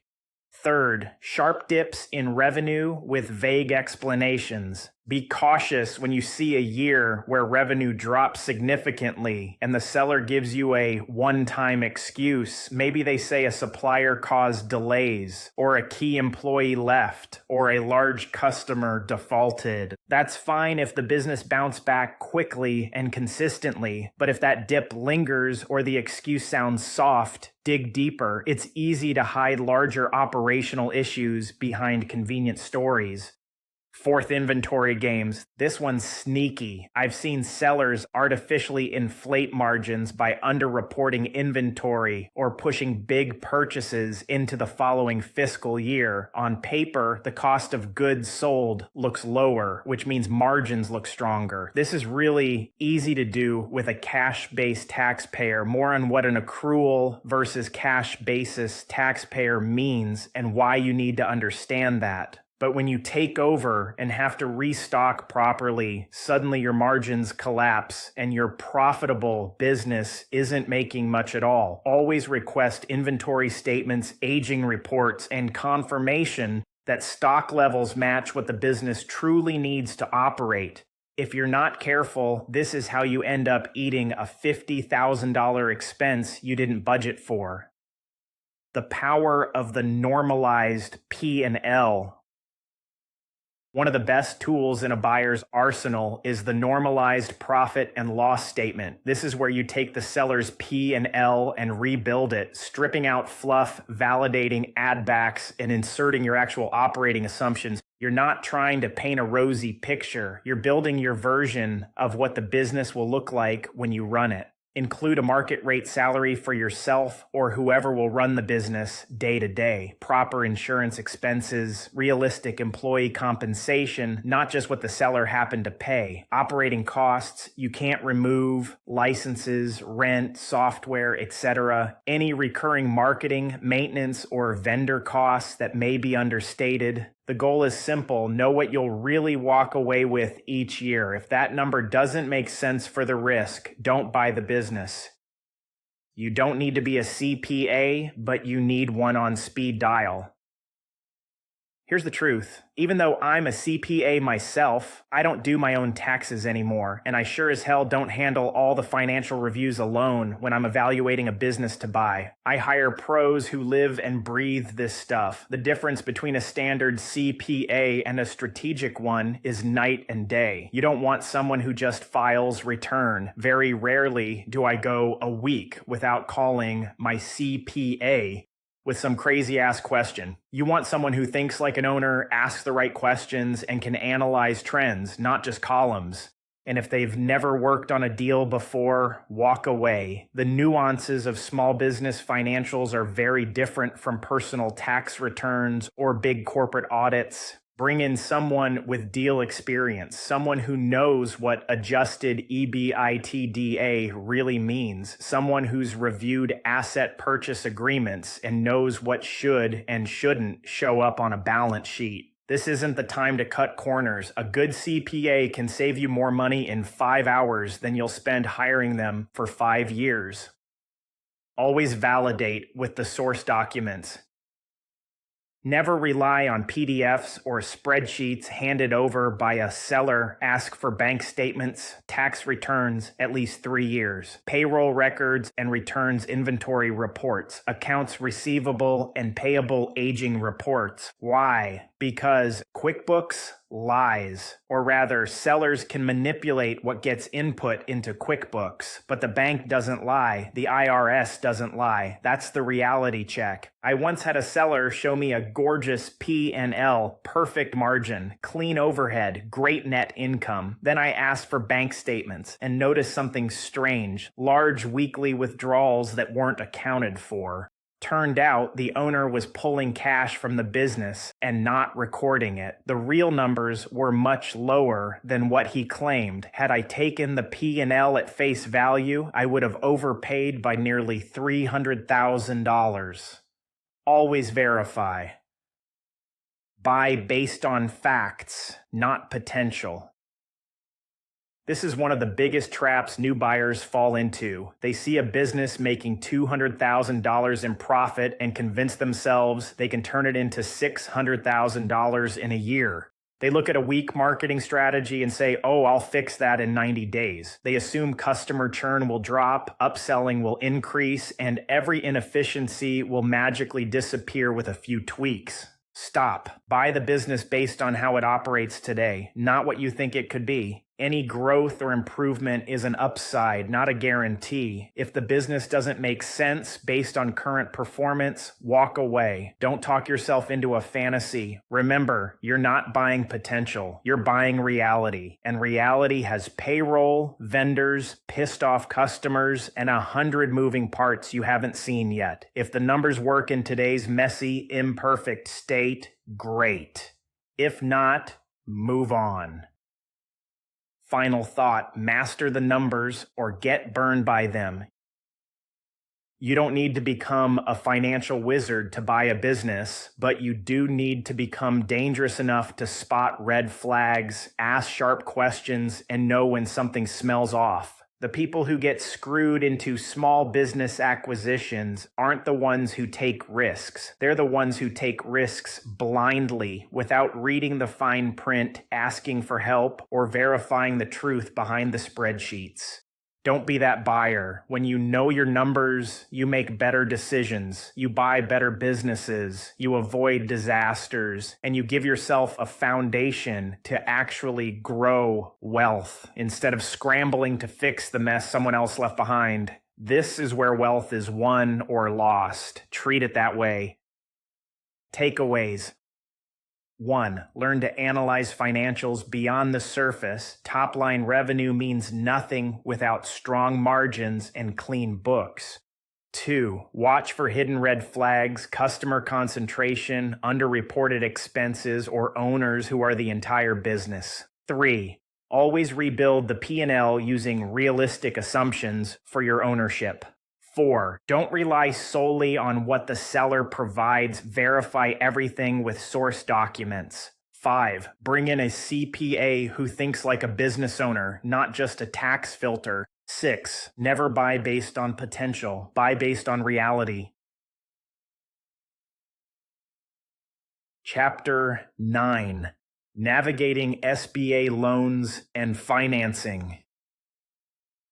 You must gain control over your money, or the lack of it will forever control you. Dave Ramsey. Most people think buying a business means writing a big fat check. They assume the only way to become an owner is to cough up $1 million in cash or find some magical investor who's willing to bet on them. That's not how this works. If you're sitting on $100,000 or more, there are plenty of ways to get a deal done without draining your savings or begging for capital. The key is understanding how the financing game is played, especially when it comes to SBA loans and seller financing. I've closed dozens of deals over the past 2 decades, and I've used almost every tool in the financing toolbox. But the most powerful tool I've seen for first-time buyers, hands down, is the SBA 7A loan. The problem is most people don't know how it works, or they get intimidated by the process and never even start. This chapter is going to fix that.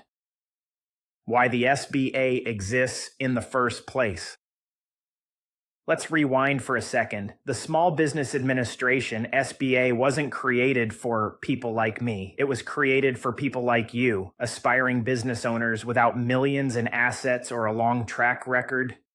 The whole point of the SBA is to guarantee loans for small business acquisitions so that banks are willing to lend where they normally wouldn't. You're not buying a real estate portfolio or a franchise with global backing. You're trying to buy Joe's HVAC or Susan's sign printing company. These are small service-based businesses with limited hard assets. Without the SBA stepping in, most banks wouldn't touch these deals. The SBA doesn't loan you the money directly. Instead, it guarantees up to 75 to 85% of the loan amount for the bank, which drastically lowers the bank's risk and makes them far more willing to lend.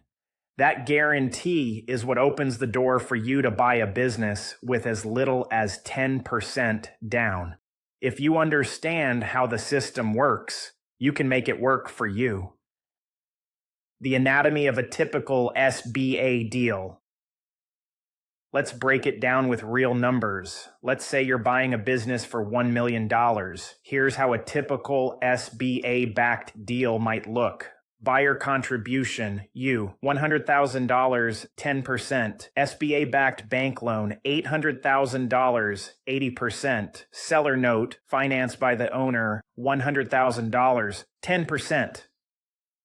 That's a clean structure and it's common. In fact, getting the seller to carry 10 to 20% of the deal is often expected by lenders. It shows the seller believes in the future of the business and is willing to bet on your ability to run it. Now, keep in mind, this isn't free money. The SBA loan has a process. You'll go through background checks, submit personal financial statements, provide a business plan, and offer a pro forma that shows how the business will pay for itself. But it's all doable. This isn't rocket science. It's just paperwork. No money down is a myth. Here's what works instead. Let me be clear, the internet is full of nonsense when it comes to buying businesses. You'll find so-called experts promising that you can buy a business with zero money down, become an absentee owner, and live off cash flow while someone else does all the work. Run from that advice. It's garbage. Can you find a unicorn deal where the seller finances 100%? Maybe. There are probably a few thousand of those across the 5 million small businesses that change hands. But your odds of finding one, especially as a first-time buyer, are slim. Instead of chasing fantasy, focus on stacking real advantages.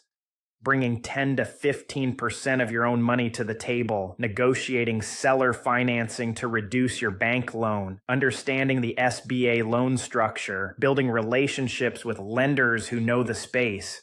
That's how real deals happen. What the banks want to see. Contrary to what you might think, the bank isn't just lending based on your personal credit score. In fact, the business itself is the primary factor in loan approval. What they care about is cash flow. Can the business pay the loan back after covering operating expenses? Stability. Has the business been around for at least 3 to 5 years with consistent revenue? Debt coverage ratio, are profits sufficient to cover debt service with a cushion? Industry, is it a stable, low-risk industry? Sorry, nightclubs and crypto platforms don't score well here.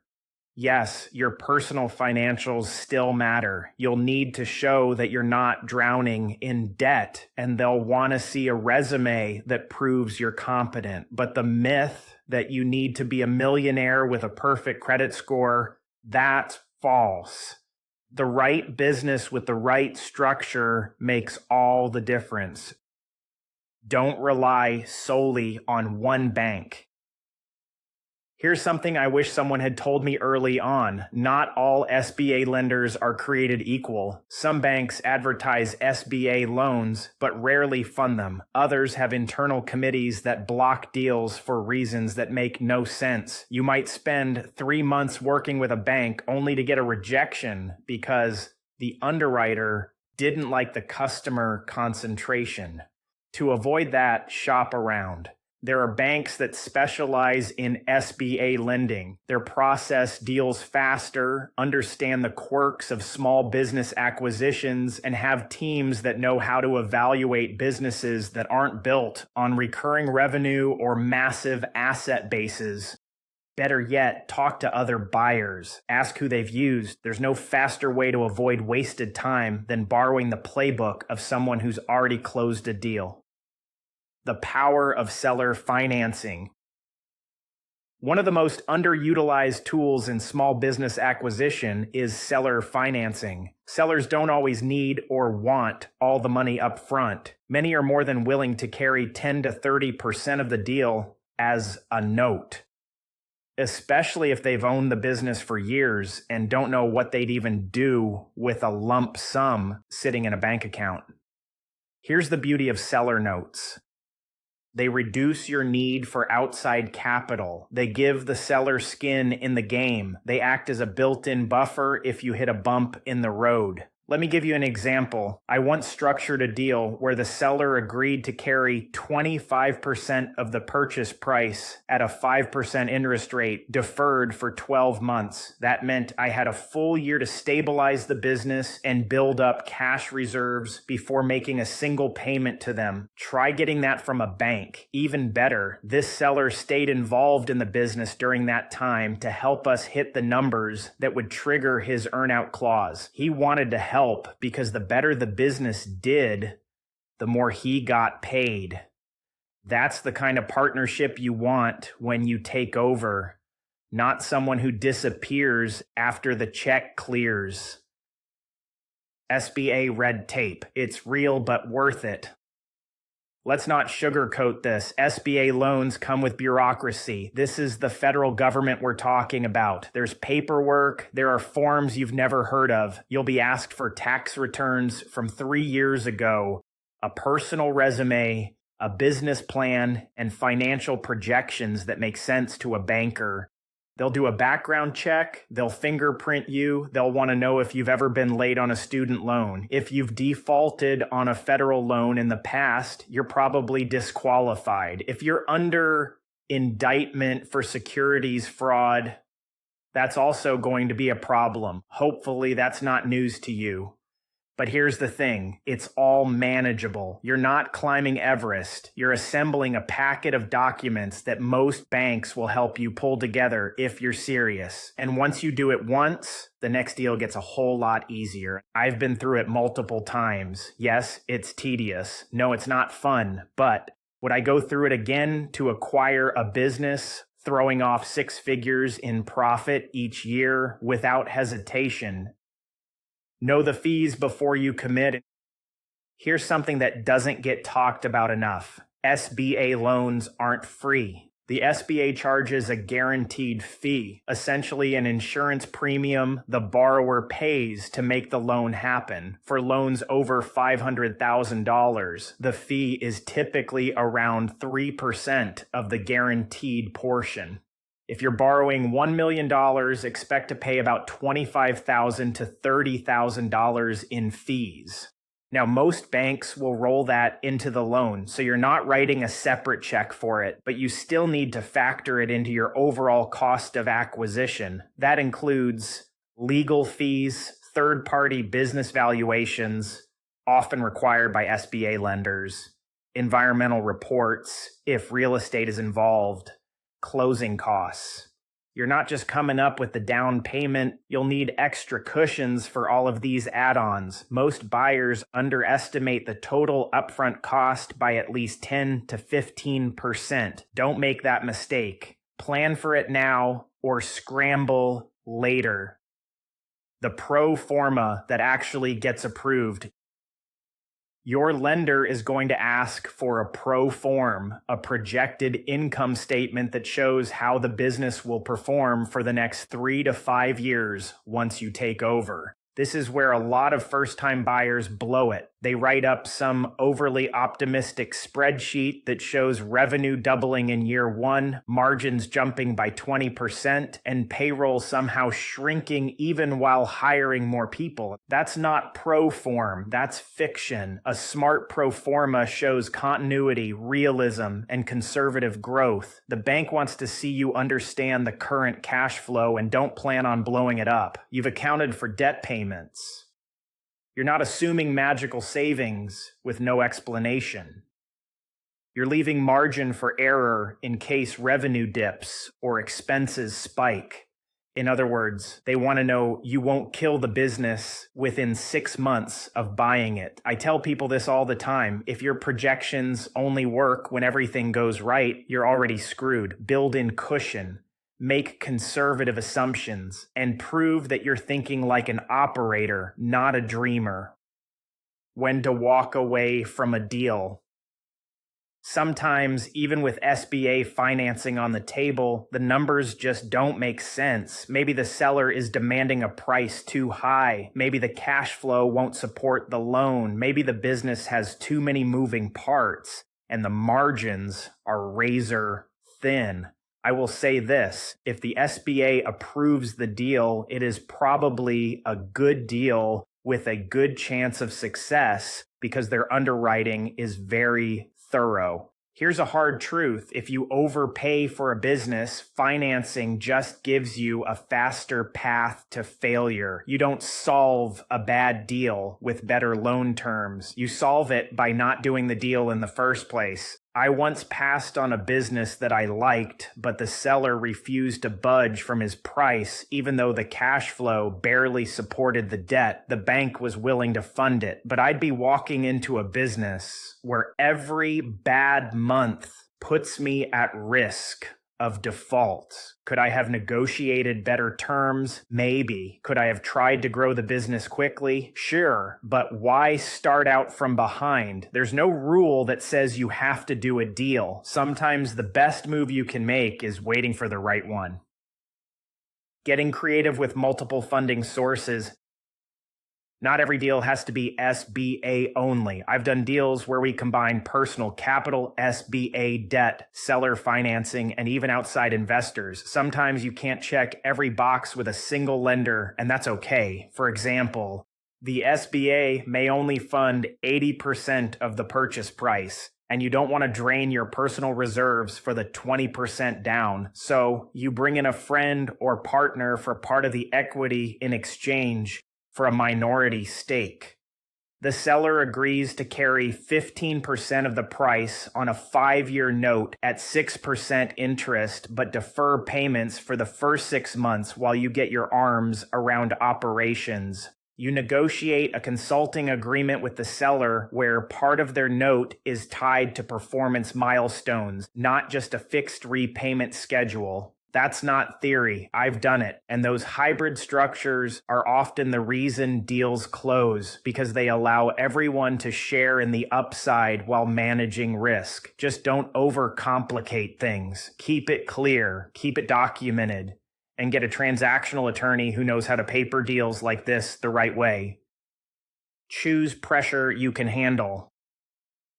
Here's something you won't hear from a loan officer. The loan that stresses you out might not be worth it. I've walked into deals where on paper everything looked good, but I could already feel the pressure coming. The debt service was too high. Margins were too tight. There wasn't enough room to breathe. I could make the numbers work, but I'd be working 80 hours a week with no room for error. That's not ownership. That's indentured servitude. You want to structure a deal where you have upside, yes, but also flexibility. A hiccup in cash flow shouldn't thank you. A slow month shouldn't mean you're pulling cash from personal savings to make payroll. Financing should help you grow, not handcuff you to the business. Final thought, you can do this, but you can't wing it. Financing is not a hurdle, it's a strategy. It's how people without deep pockets become owners, and how owners go from one business to 5. You don't need to be an expert in commercial lending. You just need to know how to ask the right questions, build the right team, and stay grounded in reality. That's how deals get done, not through hype, not through gimmicks, through clear numbers, smart structure, and a willingness to grind through the process. The SBA is there to help you, but it's not a shortcut. It's a tool. Use it right, and you'll buy a real business with real income and real upside. And when the loan is paid off, that's when the magic happens. Takeaways. 1. The SBA 7 alone is your most powerful financing tool if you understand how it works. 2. Typical deals combine SBA loans, seller notes, and 10 to 15% buyer equity. 3. No money down is a fantasy. Focus on smart, realistic deal structures instead. 4. Your pro forma should reflect reality, not wishful thinking. 5. Seller financing adds flexibility, alignment, and long-term security. 6. Don't fall in love with a deal the bank is willing to fund if the business itself can't support it. 7. Avoid over-leveraging. A deal that leaves no breathing room will crush you when things go sideways. 8. You don't need to be rich. You just need to be smart and prepared. Chapter 10. Structuring a deal that wins. You don't get what you deserve. You get what you negotiate. Chester L. Carras. You could negotiate a great purchase price and still get crushed. Why? Because structure is everything. I've seen good businesses go bad just because the buyer didn't know how to set up the deal the right way. This chapter isn't about whether the business is worth buying. We've already covered that. This is about what happens after you say yes. It's about the details most first-time buyers skip or fumble. It's how you protect yourself, align incentives, and make sure your first year doesn't blow up before you even find your footing. The relationship before the deal. Let me tell you something most people miss. How you approach the seller determines how the deal gets structured.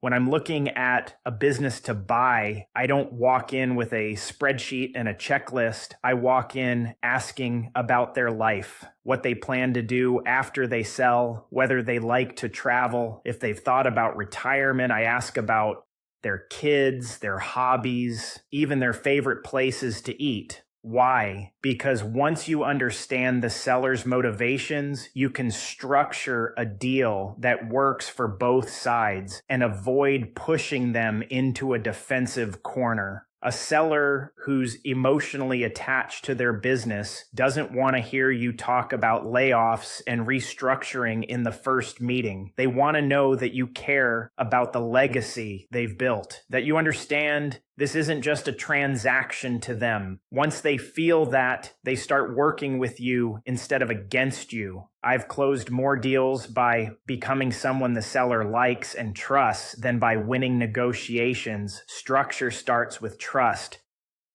The earn-out advantage. There's a deal structure most people don't think to use until they've been burned. It's called an earn-out, and it can save your ass. An earnout is a performance-based payment made after closing. Let's say the seller wants $1 million, but based on your numbers, the business only justifies $800,000. Instead of walking away, you offer $800,000 up front and agree to pay an additional $200,000 over time, but only if the business hits specific revenue or profit targets. This keeps the seller honest. If they say the business will continue to grow and stay strong, let them bet on it. If they truly believe in the business, they'll take the deal. If they get squirmy, that tells you something. Here's how I structured one of my more creative earnouts. The seller wanted an extra $250,000 on top of our agreed price. So I said, fine, if revenue in year 1 and year 2 hits or exceeds what you've projected, I'll write you a check. If not, we stay where we are. We hit one of the 2 targets. He got half. No drama, no resentment, just performance-based alignment. Earnouts are especially powerful when you're unsure about the stability of customer relationships, key employee retention, or market trends. They give you time to test what's real.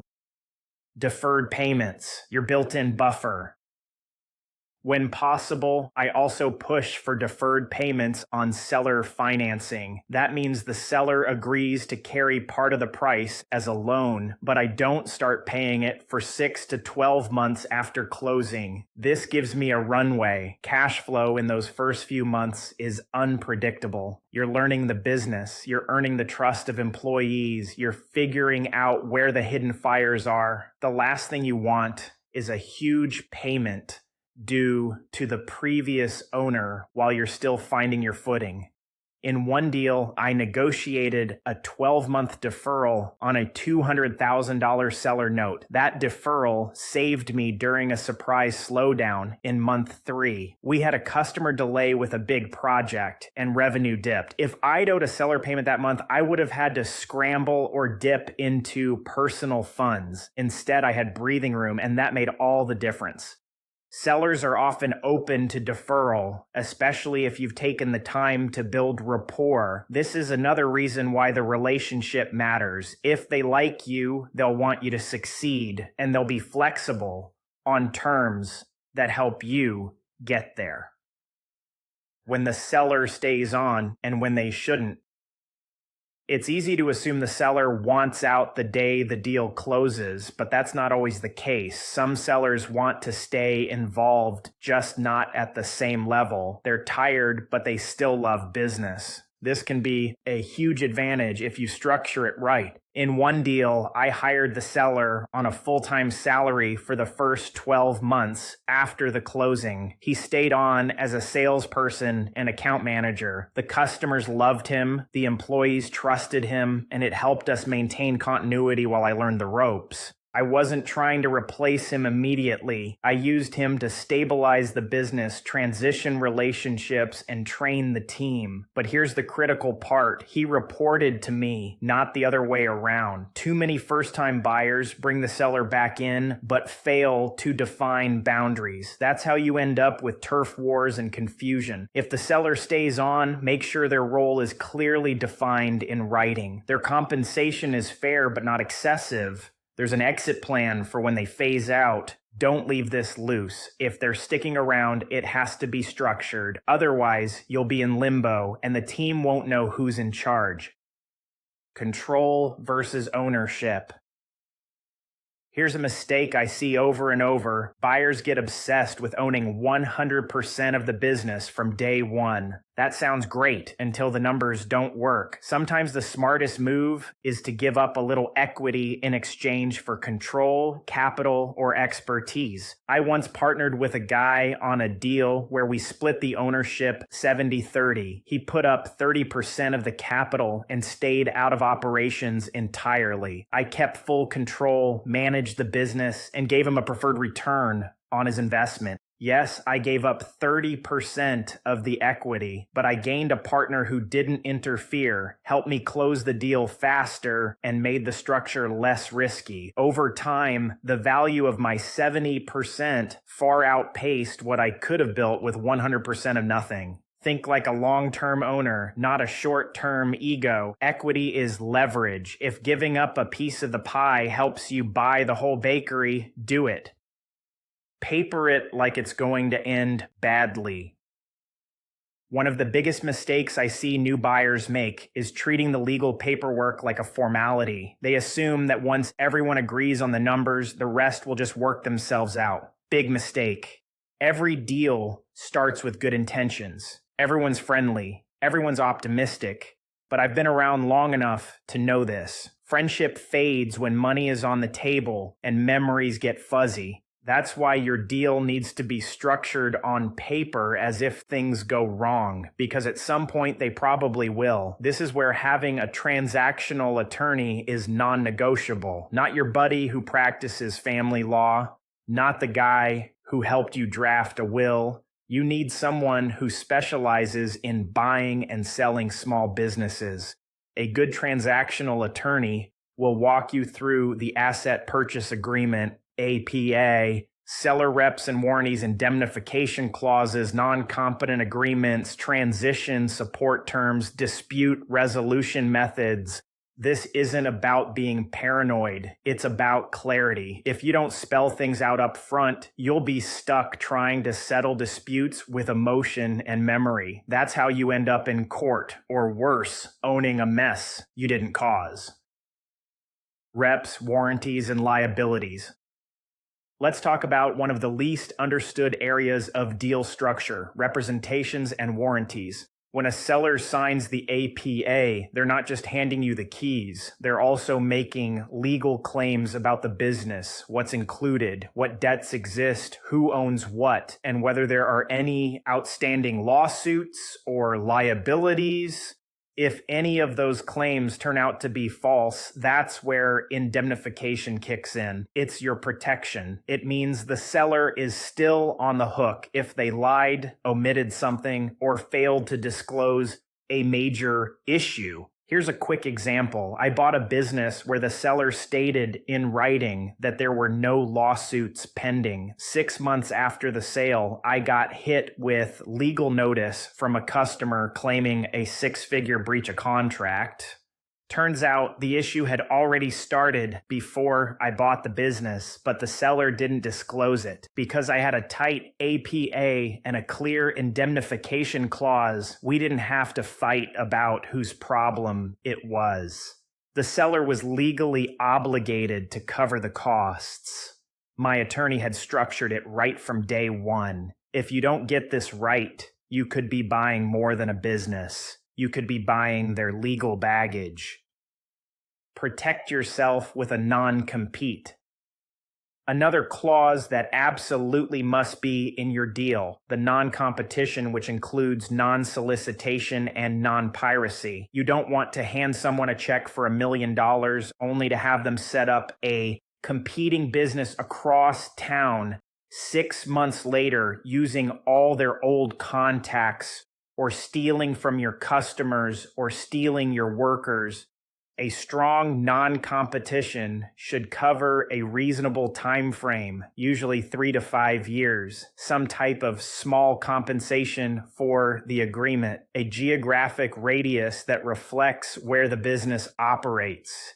Restrictions not just on owning a competing business, but on working for or consulting with one.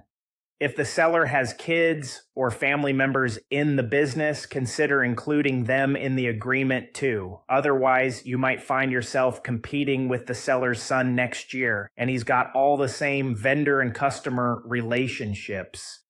Get this nailed down in writing, no exceptions. Avoid the balloon payment trap.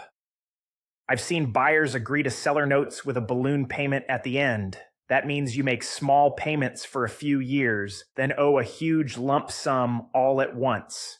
Unless you're confident you'll be sitting on piles of cash or refinancing with another lender, this is dangerous. Balloon payments are usually seller-friendly and buyer-hostile. They look good up front because your early payments are small, but they force a major squeeze down the road. If your growth doesn't materialize or a recession hits, you're stuck. Instead, aim for fully amortized terms. That means the loan gets paid off gradually over time, with no surprise cliffs waiting for you 3 years in. Deals are hard enough to do as they are. Don't structure one that makes year 4 a landmine. Deal with silent partners the right way. Let's say you bring in an investor, someone who puts up cash but doesn't want to be involved in day-to-day operations. That's fine, but you had better spell out their role, rights, and limitations clearly. Silent partners can become very loud the moment things don't go as planned. I've had partnerships where everything was great until the cash flow got tight and the partners started asking for updates every 48 hours. One even showed up unannounced to a team meeting just to check on things. That's not silent. That's interference. If you bring in a silent partner, put it in writing how decisions get made. What voting rights do they have or don't have? What happens if you want to sell, refinance, or raise capital? What distributions they're entitled to, what exit options exist for them. The cleaner the agreement, the better the partnership. Building a structure that keeps you in control. Here's a lesson I learned the hard way. Structure determines control. You can own 100% of a business and still feel like you're serving other people, employees, lenders, even the seller if they are stuck around too long. When I structure a deal now, I think about 3 things. 1, how much cash flow is left after all obligations are paid. 2, how much day-to-day control I retain. 3, what does the exit path look like even if I don't plan to take it? If I can't make decisions freely, pay myself comfortably, and sleep at night without watching the business bleed out, I walk. You should too. There's no perfect structure. Every deal has trade-offs. But if you walk in with your eyes open, you can set yourself up for a business that not only survives, but thrives and pays you well while doing it. Final thought, structure is a tool, not a script. There's no one-size-fits-all deal structure. No one who tells you otherwise hasn't made enough deals. The right structure is the one that fits the business, protects your downside, and keeps everyone's incentives aligned. Don't try to get clever for the sake of being clever. Don't obsess over winning every point. And for the love of God, don't copy some template you found online without understanding what it means. Structure is how you take a business that's already working and give it the best chance to keep working under your ownership with your goals on your terms. You'll only buy your first business once. Make sure the deal you sign is one you'll be proud of 10 years from now, not one you'll regret in 10 months. Takeaways.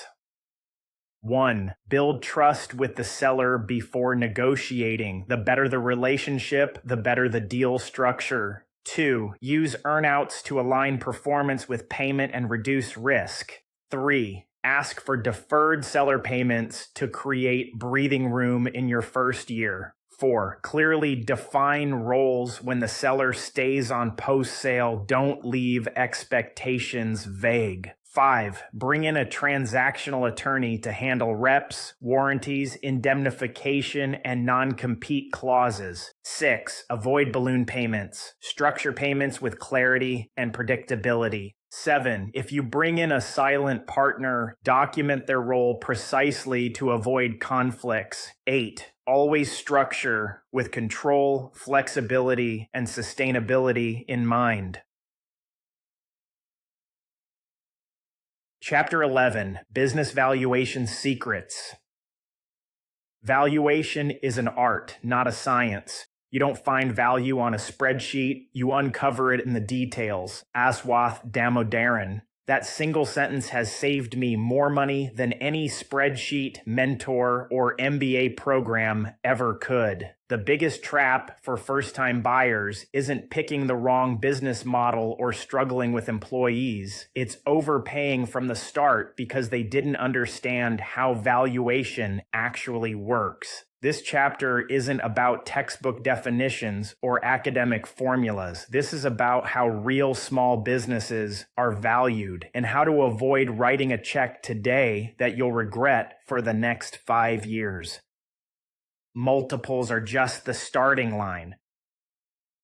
When most people think about business valuation, they immediately ask, what's the multiple?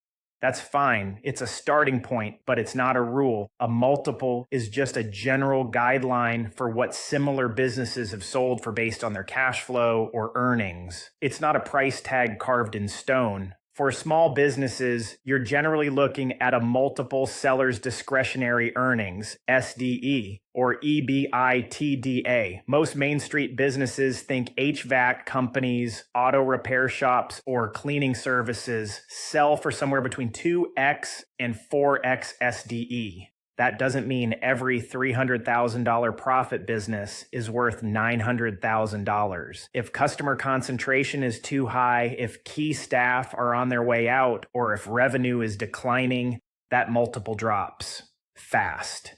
Here's where I see buyers screw this up. They assume the multiple is fixed based on industry or location. It's not. The multiple moves up or down depending on risk. Your job is to figure out what could go wrong and discount accordingly. A $1.5 million business that wasn't.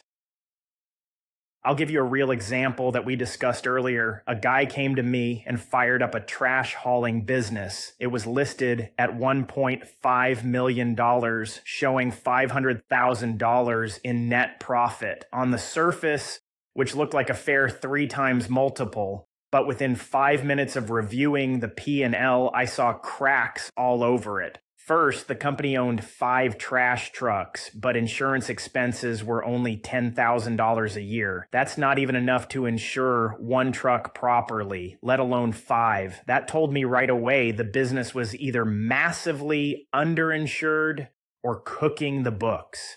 They also were hauling hazardous waste and had no pollution coverage insurance. They also did not have workers' compensation. If one of their workers got hurt, they would have been out of business. Then I saw that every employee was classified as a 1099 contractor. They were driving company-owned vehicles, wearing uniforms, reporting to a schedule. In the eyes of the IRS, they were clearly W-2 employees, which meant the new owner would have to start paying payroll taxes, and that would lower the margins. Not only that what they were doing was illegal, this guy was open to audits from the IRS going back to when the company was started. When I recalculated the real profit with proper insurance and payroll taxes, that $500,000 shrank to around $250,000. That changed the valuation from a 3x deal to a 6x deal. I told him to walk. He didn't. He bought it anyway. 12 months later, he was in financial trouble and scrambled to stay afloat. The only good thing he did was structure the deal as an asset purchase as opposed to a stock purchase, so he did not assume all of the past bad doings. 0F, the prior owner. SDE isn't always what it seems.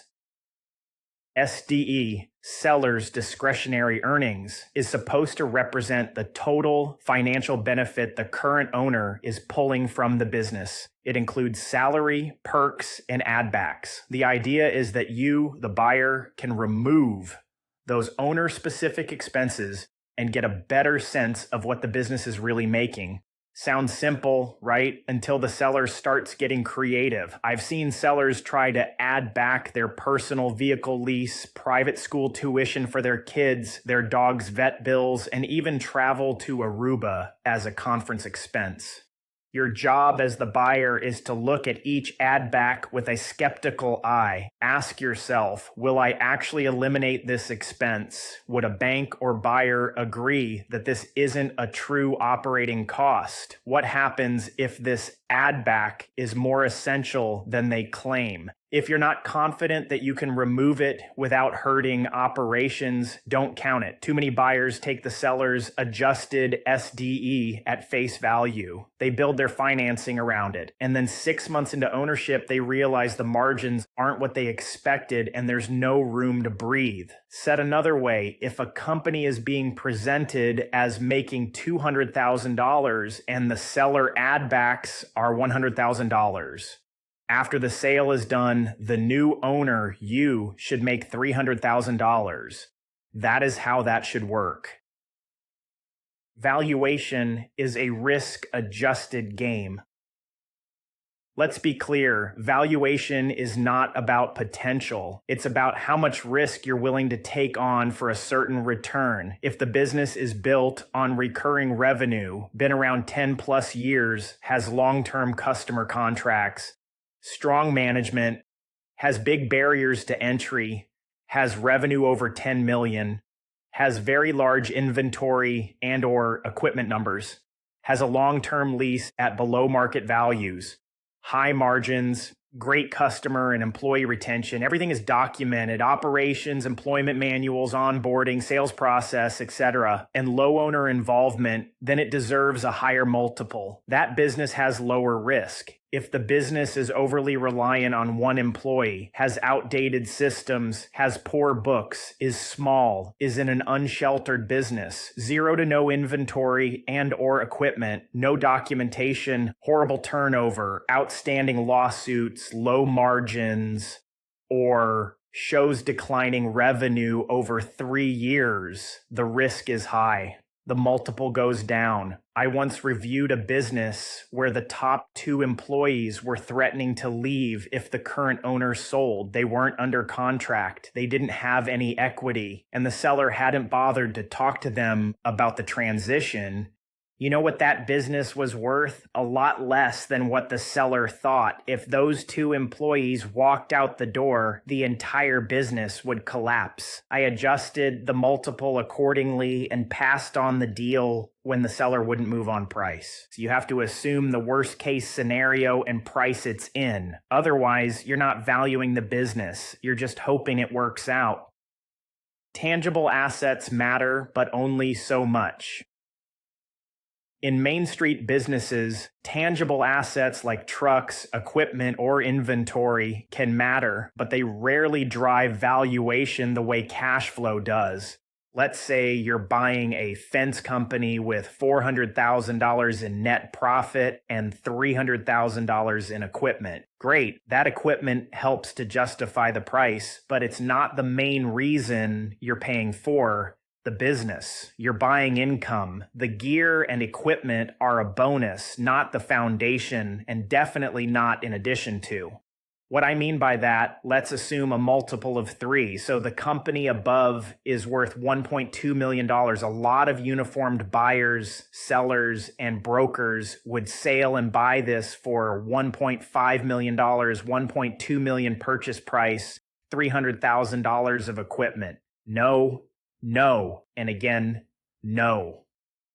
This is not how businesses are valued. If they had $2.0 million in equipment, that is a different story, and the price would be adjusted up. I've seen buyers get hung up on asset value as if it guarantees security. Well, at least if the business fails, I've got $300,000 worth of equipment I can sell. No, you don't. If the business fails, that equipment gets sold at auction for pennies on the dollar. You're not liquidating it at book value. You're desperate, and the market knows it. Assets are useful, but they aren't parachutes. Don't overvalue them. Focus on cash flow, customer retention, and operational efficiency. Bank valuations are not gospel. If you're using an SBA loan to finance your deal, the bank will likely require a third-party valuation. That's fine. It's a normal part of the process, but don't assume that just because a bank-ordered appraisal says the business is worth a certain number, that's what you should pay. Bank valuations are conservative by design. They're built to justify the loan, not to optimize your deal. They rarely factor in operational red flags, employee dynamics, or the emotional weight of a shaky seller. They certainly don't account for how you are going to run the business or whether the business is heavily dependent on the current owner. I once saw a deal where the SBA valuation came back at $950,000, but the business had two major risks the valuation didn't catch. The landlord wouldn't renew the lease without a significant rent hike, and the top customer was being poached by a competitor. If I had paid that price, I would have been underwater before closing the first month's books. Use the valuation as one data point, then do your own work. Buying with confidence doesn't mean buying blind. Confidence doesn't mean you ignore risk. It means you evaluate it with clarity. I've had sellers try to justify a high price by pointing to revenue trends, industry growth, and local competition dropping off. That's great for a pitch deck, but I don't buy projections. I buy proof. In one deal I walked away from, the seller kept saying, "This place is about to explode." His reason? He just landed a new corporate account that was sure to deliver $400,000 in new revenue the following year. I asked him to see the contract. He didn't have one, just a handshake and a few emails. That's not revenue, that's hope. I liked the business, but I valued it based on what it was actually doing, not what it might do later. We were too far apart on price, and I passed. 6 months later, that new account never materialized. There's nothing wrong with buying a business that has growth potential. Just don't pay for that growth up front. Let that be your upside, not your entry fee. When to walk, even if you love business. Every buyer hits a point where they get emotionally attached. The numbers make sense. The location is ideal. The employees seem great. You can already see yourself running it. Then the seller says the price is firm. This is where most buyers lose their leverage and sometimes their common sense. They let momentum carry them into a deal that no longer fits. Don't fall for it. There's always another business, always another deal. You're not buying a unicorn. You're buying one of millions of small businesses, many of which are owned by baby boomers who want to exist and just don't know how. If the price doesn't match the real cash flow or the risk hasn't been priced in, be willing to walk. You can't negotiate effectively if you're emotionally locked in. I've walked away from businesses I loved because I refused to overpay, and in every case, something better showed up a few months later. Patience pays, desperation costs. Use terms to offset price. Let's say the seller won't budge on price. That doesn't mean the deal's dead. It means you need to adjust the terms. Here's a strategy I've used more than once. Agree to the seller's asking price, but spread the payments over 5 years with a large portion of it tied to performance, or the seller note is large and has a below market interest rate with payments deferred. That way, the seller feels like they won on price, but you reduce risk by only paying full value if the business holds up under your ownership. One time, I had a seller holding firm at $1.2 million. I offered $950,000 based on my analysis. He declined. So, I proposed this instead. $950,000 up front, $250,000 in an earnout, paid only if gross revenue stayed above a set threshold for 24 months. He agreed. The business performed, and I paid him the full amount, but it was because the business held its value, not because I trusted his forecast. This approach works especially well when sellers are emotionally attached to a number. Let them have their number. Just make sure you have your protection. You're not Warren Buffett, and that's okay. Some buyers fall into the trap of trying to engineer a perfect deal. They want to get a business at a 2x multiple with zero customer concentration, 20-year employee tenure, and passive cash flow from day one. That deal doesn't exist. Small businesses are messy. There's always something wrong. The key isn't to find a perfect business. It's to find a business with problems you know how to fix and to make sure you don't overpay while doing it. One of my best acquisitions had poor marketing, bad accounting practices, and an owner who hadn't raised prices in 6 years. The margins were thin and the books were sloppy. But I knew how to fix all of that. I cleaned up the financials, adjusted pricing, hired a real bookkeeper, and within 18 months tripled the cash flow. That was a great buy, not because it was perfect, but because I paid the right price for a business I could improve.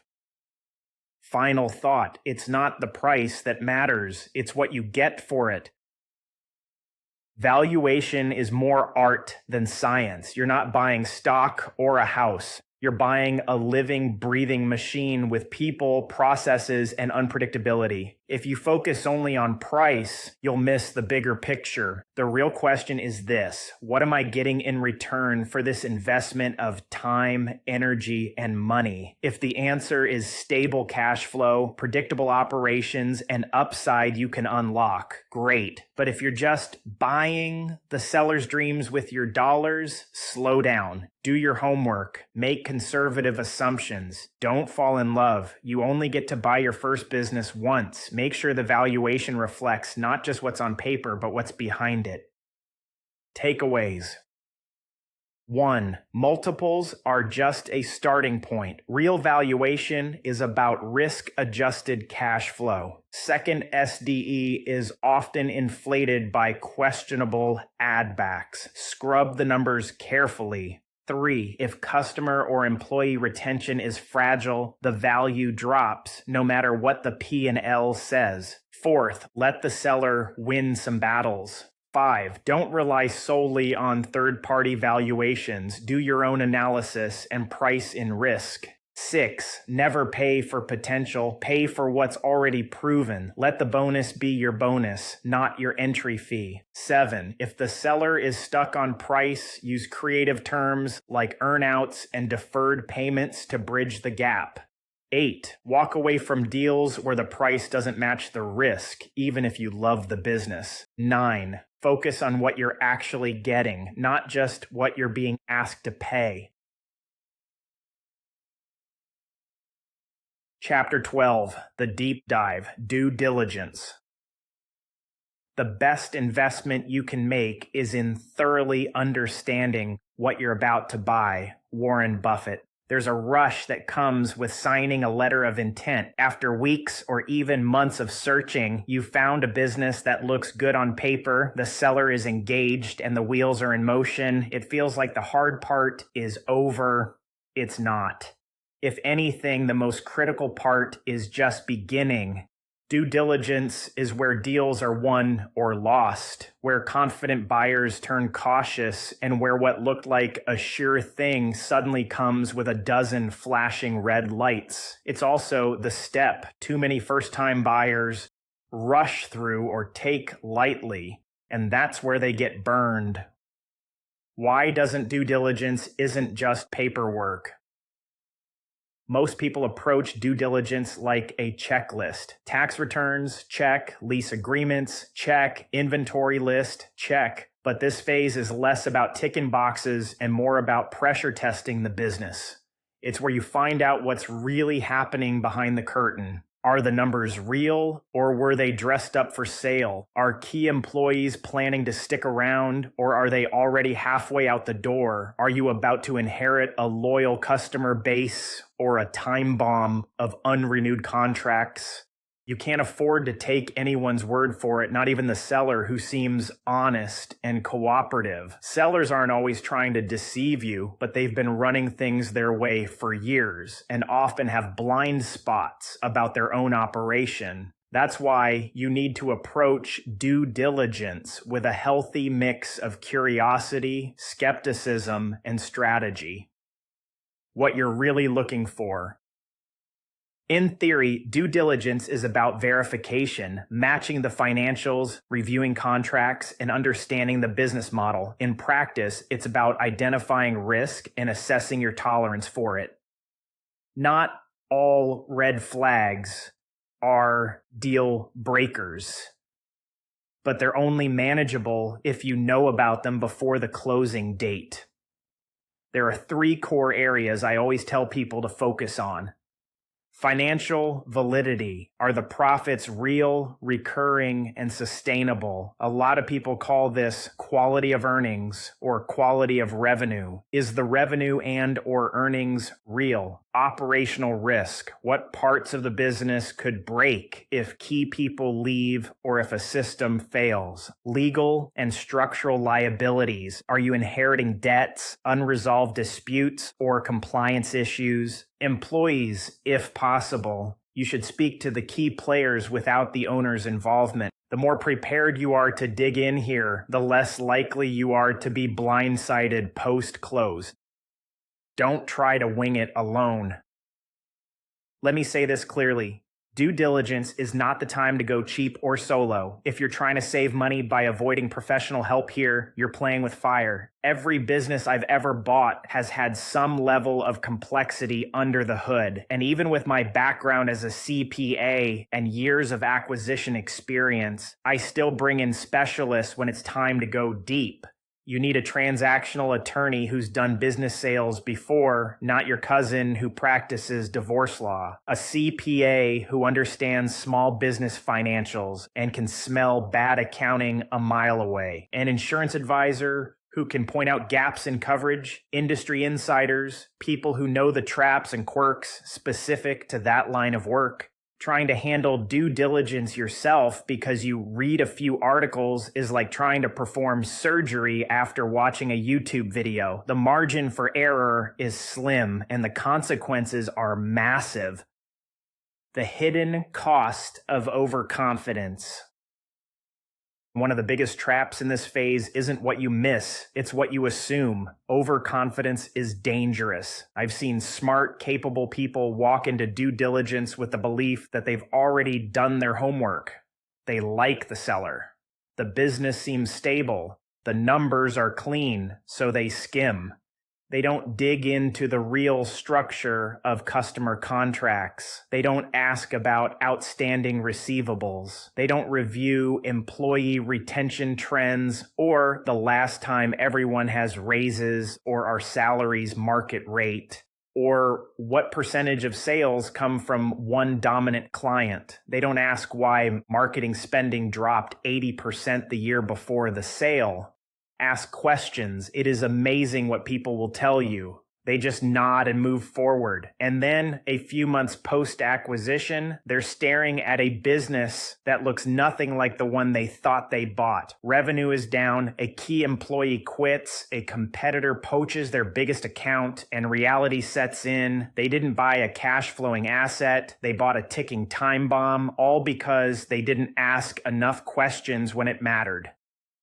The numbers lie if you let them.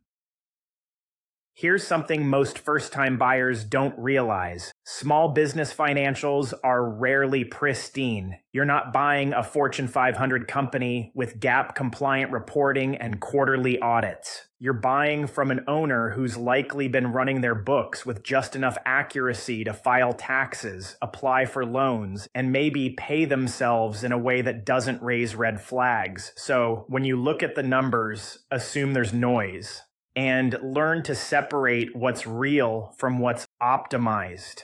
Here's a good example. I was once evaluating a business that claimed $600,000 in net profit. Looked strong on paper, but as I started peeling back the layers, I noticed a few things. The owner's spouse was on payroll for $25,000 a year, but actually did work that was worth twice that amount. There was a line item for marketing that turned out to be a country club membership, which was in my favor since that expense was going away. They used personal vehicles that were used 50% of the time for business stuff, but did not expense it properly. Travel expenses included a 2-week trip to Europe that had nothing to do with operations. A couple of invoices where the work was never completed were left in the system but should have been deleted. A couple of old invoices where the customer did not pay and filed bankruptcy should have been written off to bad debt. You must take due diligence seriously. If you're not careful, you'll end up basing your valuation on fantasy income or missed expenses or missed write-offs. And the moment you take over without the country club perks, the family members on payroll, or the creative accounting, the real earnings are suddenly a lot less impressive. Due diligence is where you turn those illusions into facts. It's where you stop taking the seller's word for it and start testing everything. Vendor terms, lease traps, and surprise liabilities. Another area where new buyers get blindsided is contracts. Not the purchase agreement, though that's critical, but the contracts are already in place before you show up. Start with vendor relationships. A lot of small businesses rely on handshake deals with suppliers. These arrangements might be great, preferential pricing, generous credit terms, fast delivery, but guess what happens the moment ownership changes? The relationship resets. The vendor may not extend the same terms to you. You could go from net 60 payment cycles to net 15 overnight, which instantly ties up your cash. Same goes for real estate. I once saw a business that had been in the same location for 20 years, paying below market rent thanks to a handshake deal between the owner and a landlord he played golf with. That worked fine until the day the business started. The landlord decided to raise rent by 40% for the new owner. There was nothing in writing to prevent it. That bump killed the buyer's margins and nearly sank the business within the first year. Then there are liabilities. Do you know if the business has unpaid taxes, unsettled lawsuits, equipment under lease agreements will balloon in cost after transfer, deferred maintenance on equipment and autos? Are there pending warranty claims, expired certifications, or unresolved OSHA issues? These aren't hypothetical concerns. They're common, and if you don't uncover them before the close, they become your problem. Customers, contracts, and churn. Financial statements tell you what happened, but if you want to know what's about to happen, look at the customer base. Is the business heavily reliant on one or two major clients? If so, what's the risk of those clients leaving after the sale? I once advised a buyer on a company that generated 60% of its revenue from one client. The relationship was solid, but it was entirely built around the outgoing owner. They were old college friends. They had a personal bond. There was no contract. When that owner exited, the client followed. The buyer was left with a company shell and a massive loan payment. Part of due diligence means understanding the depth of customer relationships. Ask for customer retention data. Look at contracts. Interview key accounts, if possible. Find out how long clients have been with the business, how often they renew, and what factors drive their loyalty. Don't just look at current revenue, look at the stickiness of that revenue. Key employees. Who's really running the show? You might think you're buying a business, but often you're really buying people. And if those people leave, the value walks out the door with them. One of the smartest questions you can ask during due diligence is, who here is irreplaceable? It could be a general manager who's been holding the operation together for a decade, or a lead technician with deep customer relationships and tribal knowledge that isn't written down anywhere, or a bookkeeper who knows how to massage the numbers just enough to make them digestible but not necessarily accurate. What happens if they leave the week after closing? You don't want to find out. Talk to these employees during due diligence. Learn what motivates them. Find out if they plan to stay. If their departure would destabilize the business, you may want to secure them with a stay bonus, equity incentive, or employment agreement. before the deal closes. This isn't just about protecting yourself. It's about protecting the business you're about to step into. Ask the seller the questions nobody does. You can learn a lot by what a seller doesn't put in the packet. Ask about seasonal slowdowns. Ask what their worst month was in the past 5 years and why. Ask if they've lost any major customers recently.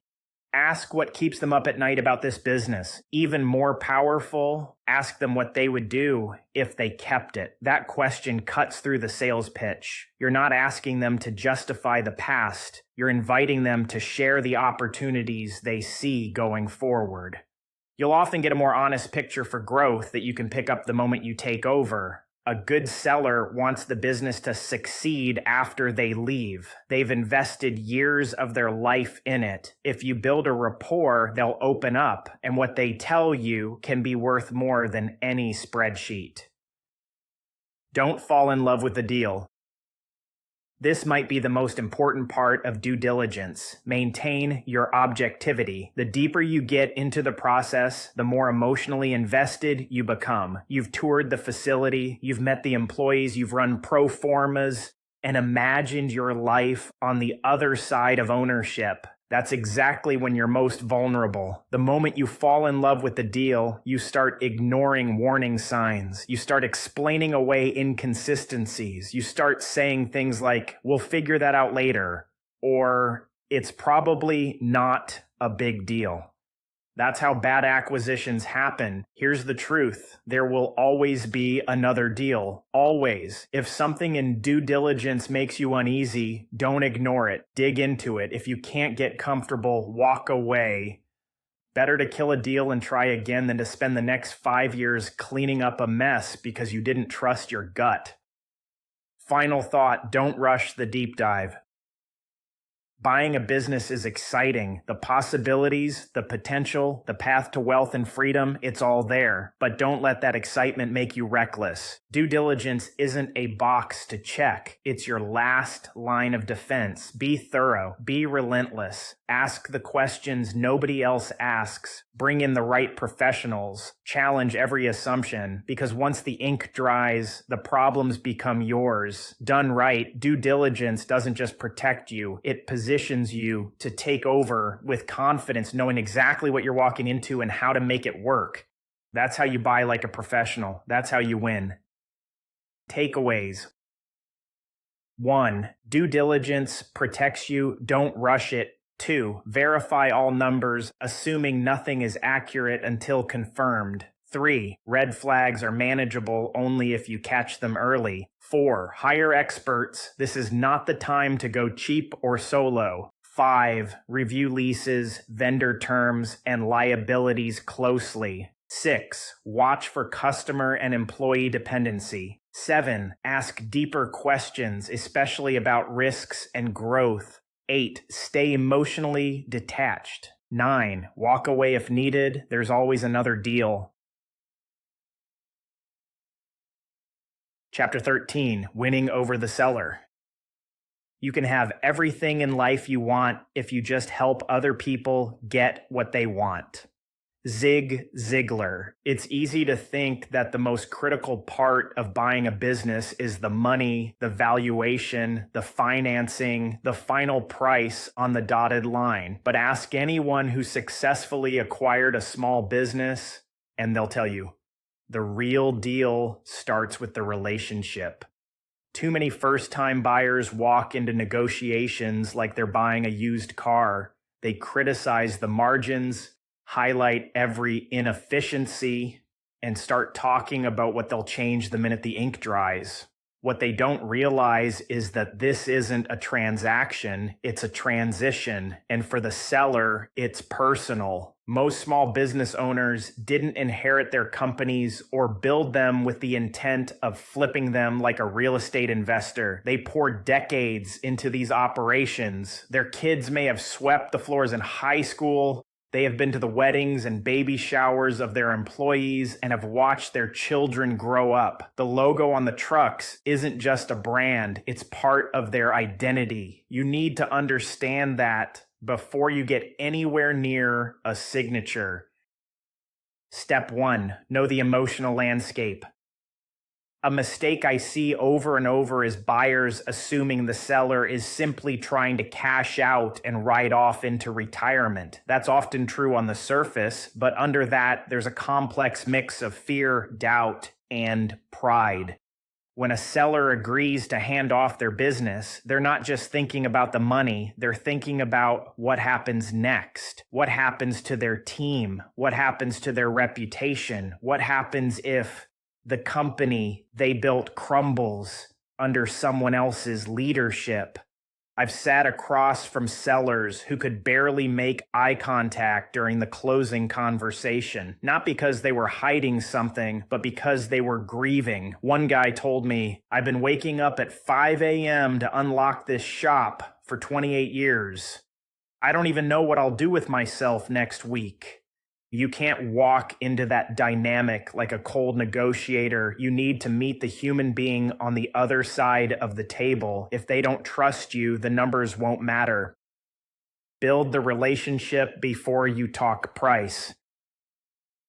When I'm looking at a new deal, the first few meetings with the seller have nothing to do with valuation. I'm not pulling out spreadsheets or analyzing margins. I'm just talking. Who are they? How did they start the business? What are they proud of?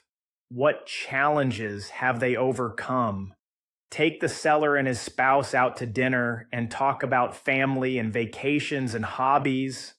I want to know the person behind the P&L. Not long ago, I was evaluating a specialty contractor that had been in the same family for 3 generations. The current owner took over from his father, who took over from his grandfather. They'd never had outside investors, never take on debt. Everything they owned was paid off, and their reputation in the region was rock solid. I could tell the seller was skeptical of me the moment we met. He had been burned by a potential buyer a year earlier, someone who walked in, insulted his staff, pointed out everything he thought was inefficient, and then tried to lowball the deal by 40%. That deal died before it even got to an LOI. I did the opposite. We talked about hunting, Texas football, and the ridiculous cost of college tuition. We swapped stories about bad employees and unexpected wins. I didn't press him on the business. I let him open up in his own time. And when he did, the conversation shifted. We weren't just discussing a transaction. We were building trust. Weeks later, when we finally did talk numbers, he said, "I feel better selling to you than I do trying to pass this to my kids." You don't get that kind of buy-in by leading with a term sheet. Understand the seller's motivation and speak to it. Not all sellers are motivated by the same things. One might want to retire and buy a beach house. Another might want to stay as a consultant for a few years. Some want a clean break. Some may have health issues. Others want a legacy carried forward. If you don't understand their why, you'll never structure a deal that actually works. There was a seller I once worked with who didn't care as much about maximizing the purchase price. What he really wanted was to stay involved with his team, but without the headaches of ownership. He was burnt out on managing cash flow, negotiating with vendors, and dealing with legal paperwork, but he loved his staff and wanted to keep working in the field. I restructured the deal to include a formal role for him after the sale, Director of Operations, part-time, with a fixed salary and no pressure. That move allowed me to keep his institutional knowledge in-house and retain employee morale, while he got to keep doing the work he enjoyed without the stress. We both won. Don't assume every seller is looking for the same exit. Ask, listen, then build the structure around what they actually want. Play the long game on trust. You don't build trust by being slick. You build it through follow through. If you say you'll send over a list of questions by Thursday, send it. If you commit to reviewing the lease before the next call, do it. Sellers aren't just evaluating your offer. They're evaluating your consistency. If you're sloppy or inconsistent during negotiations, they'll assume you'll run the business the same way. One seller told me directly, I had another guy offer more than you, but I knew within 5 minutes he wasn't serious. You did everything you said you would, and that tells me more than his offer ever could. Follow through beats, Flash, every time. Know when to shut up. There's a point in the process where buyers talk themselves out of a good deal, not because the deal fell apart, but because they couldn't stop acting like they were already the owner. I've seen it happen during walkthroughs, seller calls, even casual lunches. The buyer starts making suggestions. I'd change this software, or your marketing is way behind, or we'll probably let that guy go. It's a massive mistake. Even if you're right, keep it to yourself. This isn't the time to show off your strategy. It's time to listen, to understand, to gain access to the inner workings of the business without triggering the seller's defenses. Once you own it, change what you want, but until then, act like a guest in someone else's house. The earnout advantage. One of the best tools you can use in both negotiation and relationship building is the earnout and/or seller carry, but not in the way most people think. Too often, buyers treat the earnout as a financial tool, a way to reduce cash up front or hedge against underperformance. And yes, it's useful for that. But more importantly, it's a bridge between the seller's identity and your leadership. When done right, an earnout gives the seller a continued stake in the business's success without requiring them to stay in charge. It shows respect for what they've built and allows them to walk away with peace of mind, knowing that if the business does well, they'll benefit. Here's how I've structured it in the past. I'll agree to a baseline price, say $800,000, with an additional $200,000 paid out over 2 years if revenue hits certain targets. This allows the seller to earn the full $1 million they hoped for, but only if the business performs.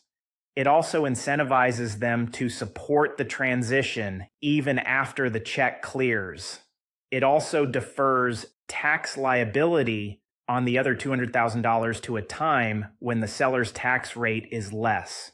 In one case, I structured an earnout with a seller who was deeply connected to a few long-standing clients. He agreed to help maintain those relationships for 24 months post-sale. He wasn't on payroll, but I paid him a car allowance. But he had a reason to answer the phone when I called. And when one of those clients had cold feet after the transition, it was the seller's quiet reassurance that he kept the account. The key is to frame the earnout as a benefit to the seller, not just a hedge for you. Most sellers aren't thinking in terms of spreadsheets and pro formas. They're thinking about whether their legacy is in good hands. Earning out helps make that real. The power of shared identity. This may sound like soft psychology, but it's one of the most underrated moves you can make in a deal. Find a point of personal connection. It could be geographic. You both grew up in the same state. It could be professional. You come from a similar industry. It could be family. You've both got 3 kids. It could be lifestyle. You both fish or hunt or love the same barbecue joint. Whatever it is, don't force it. Just find it. And when you do, lean into it a little. I once bought a business from a guy who had been a former Marine. I didn't serve, but a good friend of mine did. I told him about that early on. We talked about leadership, resilience, and what it means to take care of your team. That conversation stuck with him. Later, during a tough round of negotiations over seller financing terms, he told me, "You're not trying to screw me. I can tell. Let's work something out." That moment of trust didn't come from a contract clause. It came from shared values. Don't be a shark, be a steward. If you walk into a deal looking like a private equity guy trying to squeeze every last dollar of efficiency out of the business, you're going to lose the seller before you ever reach the finish line. I also suggest to wear casual clothing in all meetings as well. Small business sellers aren't handing off spreadsheets. They're handing off responsibility. They want to know that you're going to take care of what they built. That doesn't mean you can't change things. It means you need to act like a steward, not a scalper. Use phrases like, my goal is to protect what's already working. You've clearly built something special here. I want to preserve that foundation. I'm not here to blow things up. I'm here to learn. That language matters. It signals respect, humility, and competence. 3 things most sellers are looking for in the person who takes over their life's work. What happens after the deal matters too. The relationship with the seller doesn't end on closing day. In fact, some of the most useful insights and support come in the months that follow. One of the best things I ever did was schedule a monthly check-in call with a seller for the first 6 months after the acquisition. No agenda, no demands, just a chance to talk shop, get feedback, and keep the relationship alive. That small gesture paid off hugely. 3 months in, I was considering switching vendors for a key supply item. On paper, it looked like a better deal, but the seller knew the market better than I did and said, if you switch to them, you'll get your first shipment late and your third shipment wrong. He was right. If I hadn't kept that line of communication open, I would have walked straight into an operational headache. The takeaway? Don't burn the bridge once the paperwork's signed. Keep the seller close, especially in the early stages. The deal isn't over until it's funded. One last point that's worth repeating. A signed LOI doesn't mean you own the business. A verbal agreement doesn't mean the seller won't change their mind. Until the funds hit their account, the deal isn't done. That means everything you do, every conversation, every email, every delay or promise still matters. You want to move with urgency, follow through on what you say, and avoid any unnecessary friction. I've seen deals fall apart in the 11th hour because the buyer got cocky, sloppy, or slow. The seller got nervous or offended or simply decided they didn't want to move forward anymore. It's not paranoia, it's reality. Keep showing up like the deal is still at risk because until it's closed, it is. Final thought, buy the relationship first. You can't strong-arm your way into a successful acquisition. You have to earn it. The best deals don't happen because someone out-negotiated the seller. They happen because the buyer and seller found alignment on vision, on values, and on what happens next. That alignment doesn't come from pushing harder. It comes from being patient, being intentional, and remembering that behind every business is a human being who wants to be understood, respected, and heard.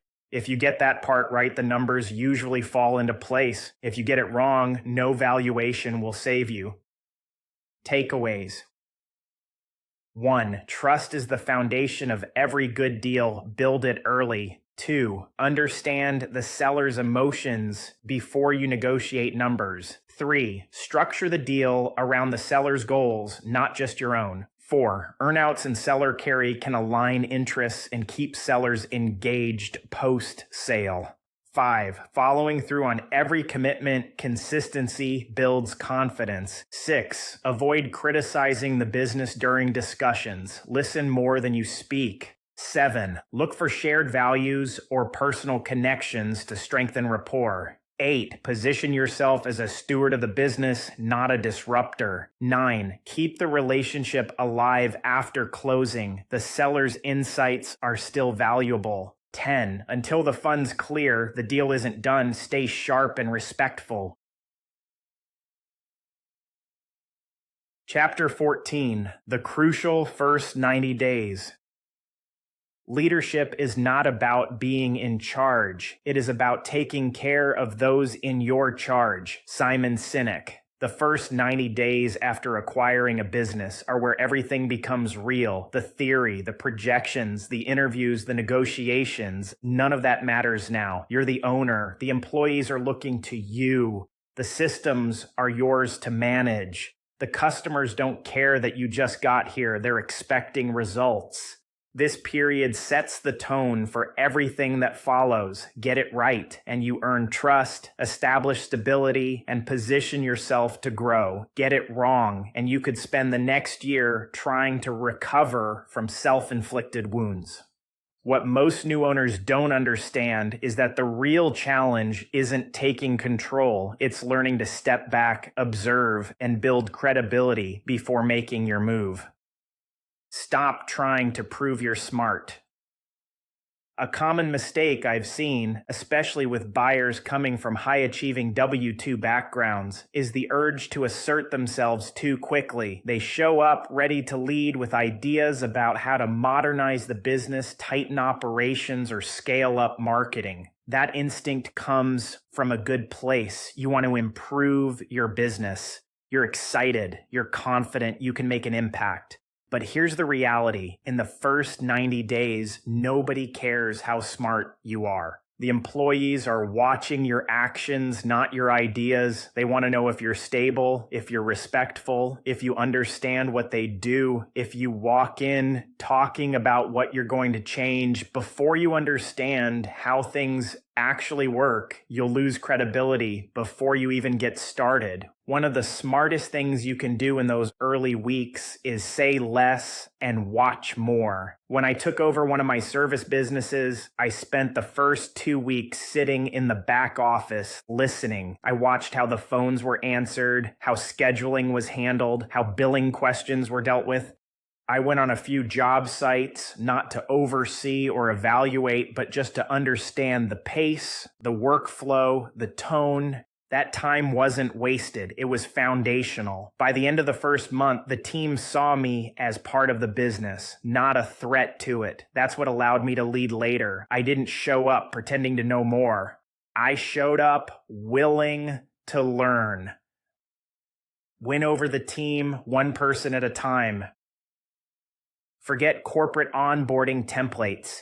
In small businesses, relationships are everything. Most of your employees aren't looking for inspirational speeches or new mission statements. They're wondering what your arrival means for their job.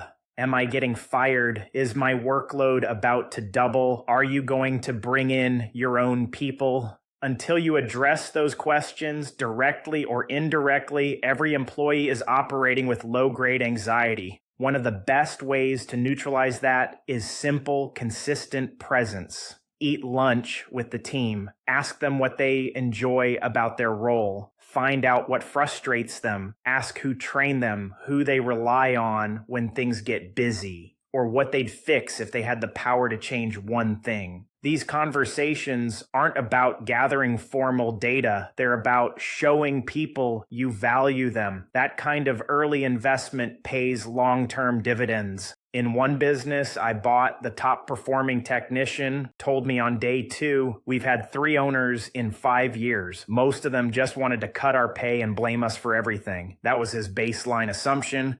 Instead of launching into a plan, I asked him if he liked the route he was running. I asked how long it took him to train new hires. I asked what kind of customers he hated dealing with. 2 weeks later, he came to me and said, I'm not used to owners asking questions like that. If you need help getting the new guy up to speed, I'll do it. That kind of shift doesn't come from policy. It comes from trust. And trust is built in conversation, not commanded. Don't touch the systems yet. Even if the systems are outdated, inefficient, or poorly documented, don't change them right away. For one, you might not fully understand how they work yet. And 2, even broken systems are still systems. People rely on them. The danger of premature optimization is that you unintentionally disrupt cash flow, create confusion, or overload your staff with unnecessary change. Let me give you an example. In one of the businesses I evaluated, the seller was using QuickBooks, but with none of the automation or reporting features activated. Everything was manual, invoicing, payments, vendor tracking. It looked like a mess. My instinct was to overhaul it immediately, but then I sat down with the bookkeeper. She'd been running that system for 12 years. She knew exactly where everything was, even if it looked chaotic from the outside. If I had forced her to switch platforms or start using a new reporting tool in the first month, she might have quit. Instead, I asked her to show me how she tracked receivables. I asked what she'd change if she had more time. I asked where things slipped through the cracks. I told her I wasn't planning to make any changes right away. 3 months later, she came to me and said, "I've been thinking about that new system you mentioned. Want me to do some research?" Now she owned the change. She wasn't resisting it. She was helping build it. That's the difference between leading and disrupting. Identify the real decision makers. They're not always who you think. In every business, there's formal authority and informal power. The title on the org chart doesn't always reflect who actually keeps the place running. Sometimes it's the manager, sometimes it's the receptionist, sometimes it's the technician who's been there longer than anyone and knows the customer base better than you ever will. In the first 90 days, your job is to figure out who those people are. Ask around. Who do people go to when they're stuck? Who gets pulled into every decision, even if it's not technically their role? Who do the customers ask by name? In one business I bought, there was a senior driver who didn't have a formal leadership role, but everybody called him the mayor. He was the one who trained new hires, settled disputes, and spoke up when a new process didn't make sense. He wasn't on my radar at first, but when I realized how much influence he had, I started pulling him into more conversations. Not because I needed him to manage, but because I needed him to believe in what we were building. He became one of my most important allies during the transition. If you ignore those informal leaders, you'll end up alienating the very people who can help stabilize the company. If you bring them in early, they'll smooth the path for everything else you want to implement. Keep customers calm and confident. Customers may not know who you are, but they will feel your presence or your absence. After an acquisition, some buyers make the mistake of hiding behind the scenes for too long. They don't want to rock the boat, so they stay invisible. The problem is customers start asking questions. Where's the owner? Why haven't I heard from them? What happens if something goes wrong? If those questions go unanswered, trust erodes. Long-term clients may quietly start looking elsewhere. You won't even notice the churn until it shows up in the numbers months later. You don't need to make a dramatic announcement. You don't need a rebrand or a press release. But you do need to make yourself visible. Start with the highest value clients. Introduce yourself. Thank them for their loyalty. Let them know the team they've worked with is still in place and that you're committed to the same quality they've come to expect. In one of my companies, we sent out a handwritten note to every client who'd spent more than $10,000 in the previous year. It was short, simple, and personal. It ended with, "If there's ever anything you need, or if something doesn't feel right, here's my cell number. Call me anytime." I got maybe a dozen calls. Most of them just said, "Thanks." That meant a lot. That little gesture bought months of goodwill and helped us secure renewals that might have been at risk otherwise. Find the quick wins without forcing big changes. The temptation to overhaul everything is real, but in the first 90 days, sweeping changes are usually the wrong move. That doesn't mean you shouldn't improve anything. It just means you need to choose your spots wisely. Look for what I call quick wins with low emotional disruption. These are improvements that save time or money, make daily work easier, don't threaten anyone's role or identity. For example, in one business, we switched from printed time cards to a basic digital clock-in app. No roles changed, no one lost control, but it saved the admin 2 hours a week and eliminated payroll errors. Another business had no online scheduling tool. Customers had to call in to book. I introduced a simple form on the website that fed into our CRM. No one's job changed, but our volume of missed calls dropped by 40%. These aren't home runs, but they show your team that you're engaged, competent, and committed to making things better without bulldozing what works. That earns permission for bigger moves down the road. Protect your cash flow, even if it's stable. One of the more dangerous assumptions a new owner can make is believing that the cash flow they saw on paper will hold steady once they take over. Yes, the business may be profitable. Yes, it may have recurring clients or monthly contracts. But as the new owner, you're entering a fragile window. Vendors may ask for upfront payment until you establish credit. Employees may expect raises. Unexpected maintenance or legal costs can creep in. The seller may have left you with accounts receivable that won't convert for 60 or 90 days. This is why you don't touch your emergency reserves in the first quarter. Don't make any large purchases. Don't overpay yourself. Don't assume that everything is going to keep running smoothly without disruption. One of the first businesses I bought looked cash positive from day one, but by week 3, we had a client delay with a $45,000 payment. One of our trucks broke down, and I had to front payroll for a technician training program the seller had promised but never budgeted. If I hadn't left a cushion, that first month would have taken me under. Staying frugal doesn't mean playing scared. It means keeping your options open while you learn what's really going on under the hood. Understanding real culture before you try to lead it.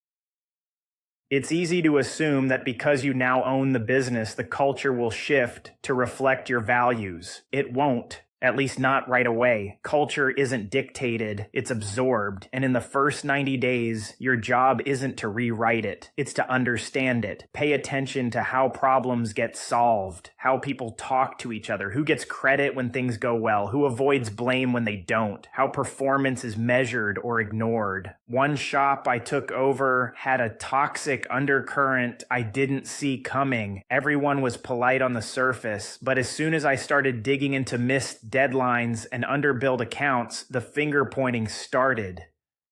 The previous owner had cultivated a culture of silence. No one wanted to rock the boat. Everyone just pushed issues downstream.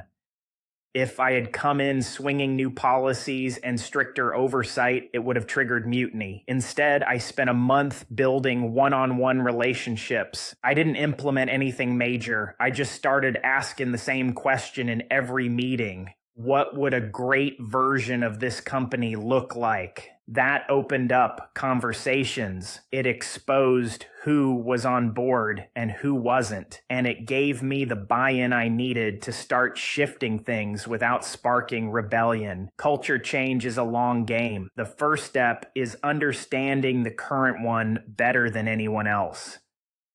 Start building a playbook for the future. While your first 90 days are focused on observation, relationships, and stabilization, you should also begin documenting what you're learning, not just to stay organized, but to prepare for what comes next. Start building your owner's playbook. Capture things like what you've learned about each key employee, strengths and gaps in the business, recurring customer issues or complaints, areas where systems break down, ideas that came up but aren't urgent. You're not executing these ideas yet. You're archiving them. This gives you a clear snapshot of the business's starting point and a reference to draw from once you're ready to start improving things more aggressively.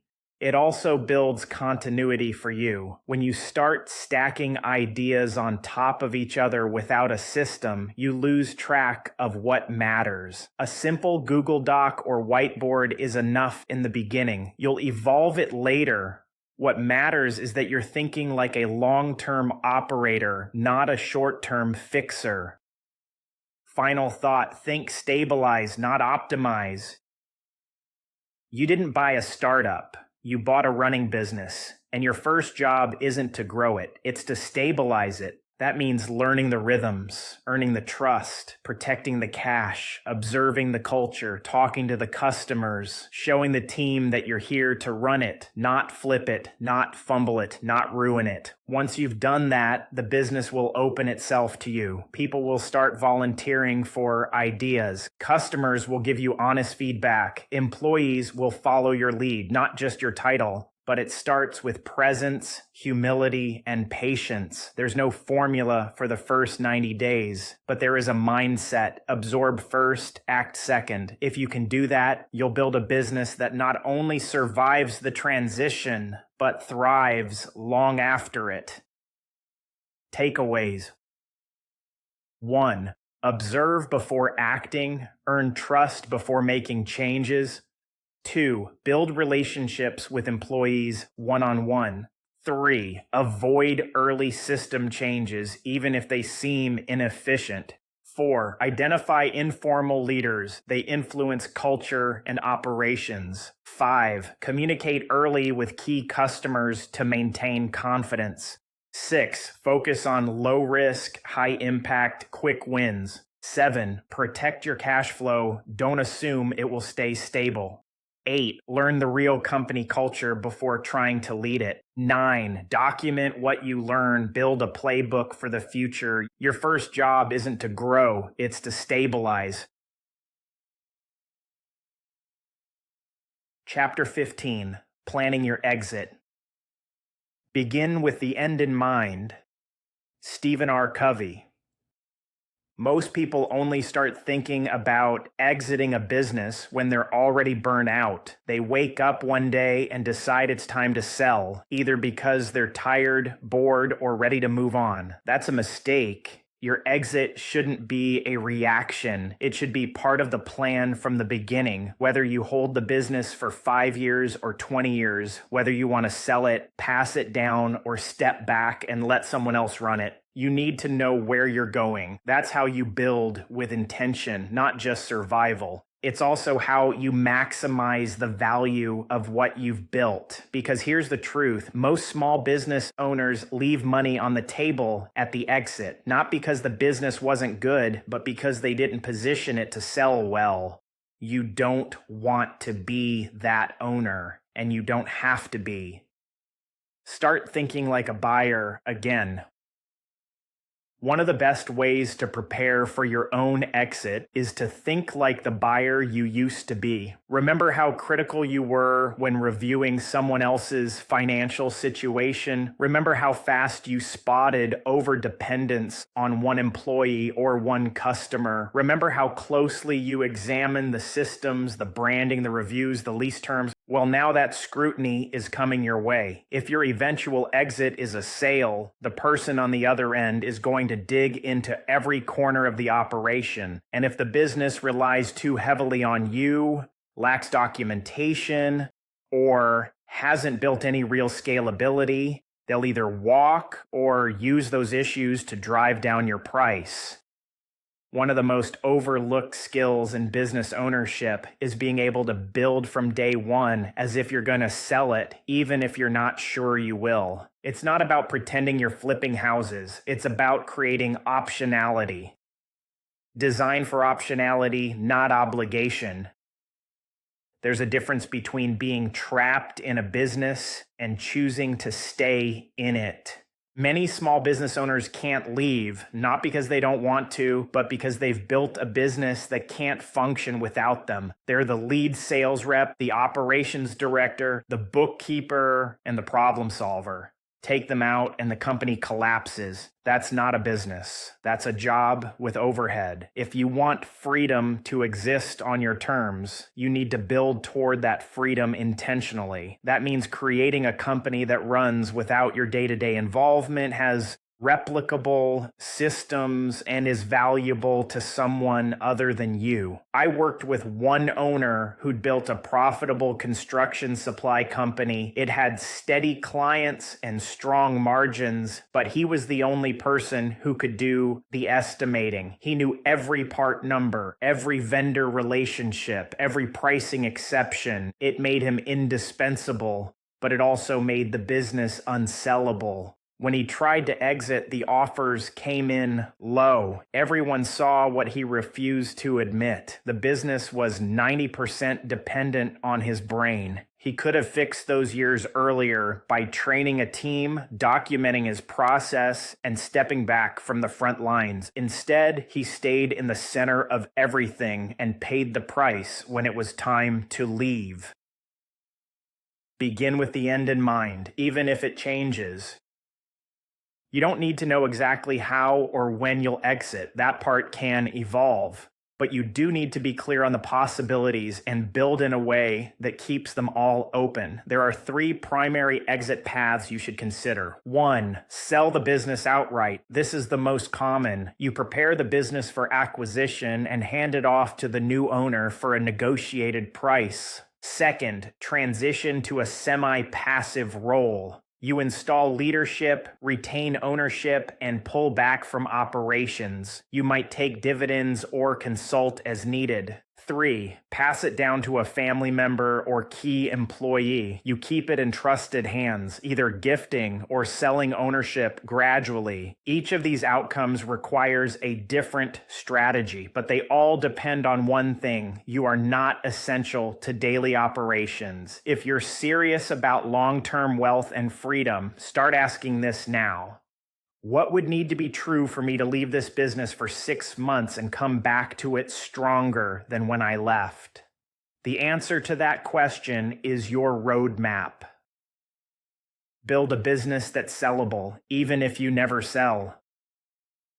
A sellable business isn't just about EBITDA multiples and clean books. It's about transferability. If a new owner can step in and keep the wheels turning, you've got something valuable. That means your customers aren't just loyal to you. They're loyal to the brand, the experience, and the team. Your systems are documented, repeatable, and teachable. Your financials are clear and defensible. Your key relationships don't depend on your personal involvement. You've got infrastructure that allows someone else to step in and lead without burning the place down. That's what buyers want. That's also what gives you freedom, even if you never sell. I know an owner who built out full SOPs, standard operating procedures, for every major department in his business: sales, dispatch, customer service, payroll. Each process was documented, tested, and delegated. Eventually, he hired a general manager to run day-to-day. He could have sold the company tomorrow, but he didn't. He just wanted options. Some years he traveled for months at a time. Other years he dove into expansion projects. The key was this: the business worked without him. That's the goal. Not always to sell, but to be able to sell or step away without fear. Reverse engineering value creation.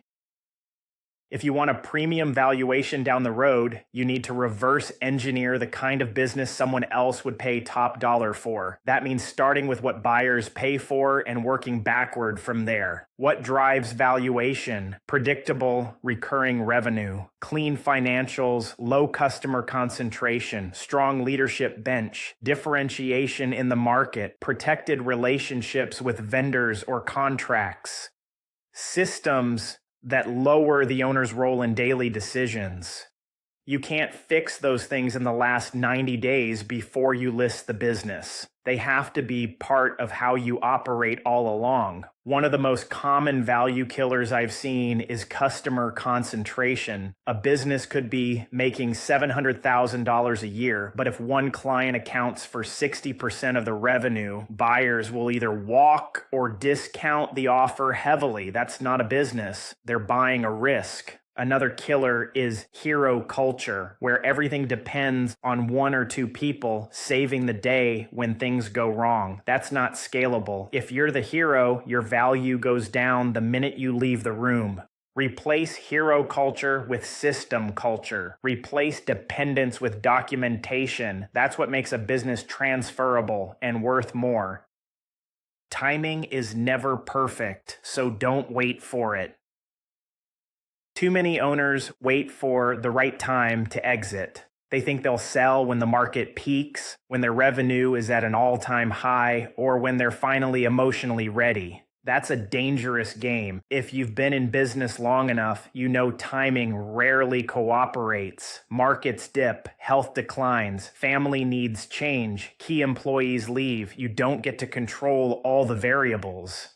That's why preparation matters more than prediction. If you've built the business right, you won't need perfect timing. You'll be ready when the opportunity shows up, whether it's next year or 5 years from now. And if nothing else, here's the simple truth. The longer you wait, the more likely it is that your energy declines before your business value peaks. I've seen owners push into their late 60s thinking they've got another decade in them, only to burn out and sell under duration for half of what the business could have been worth.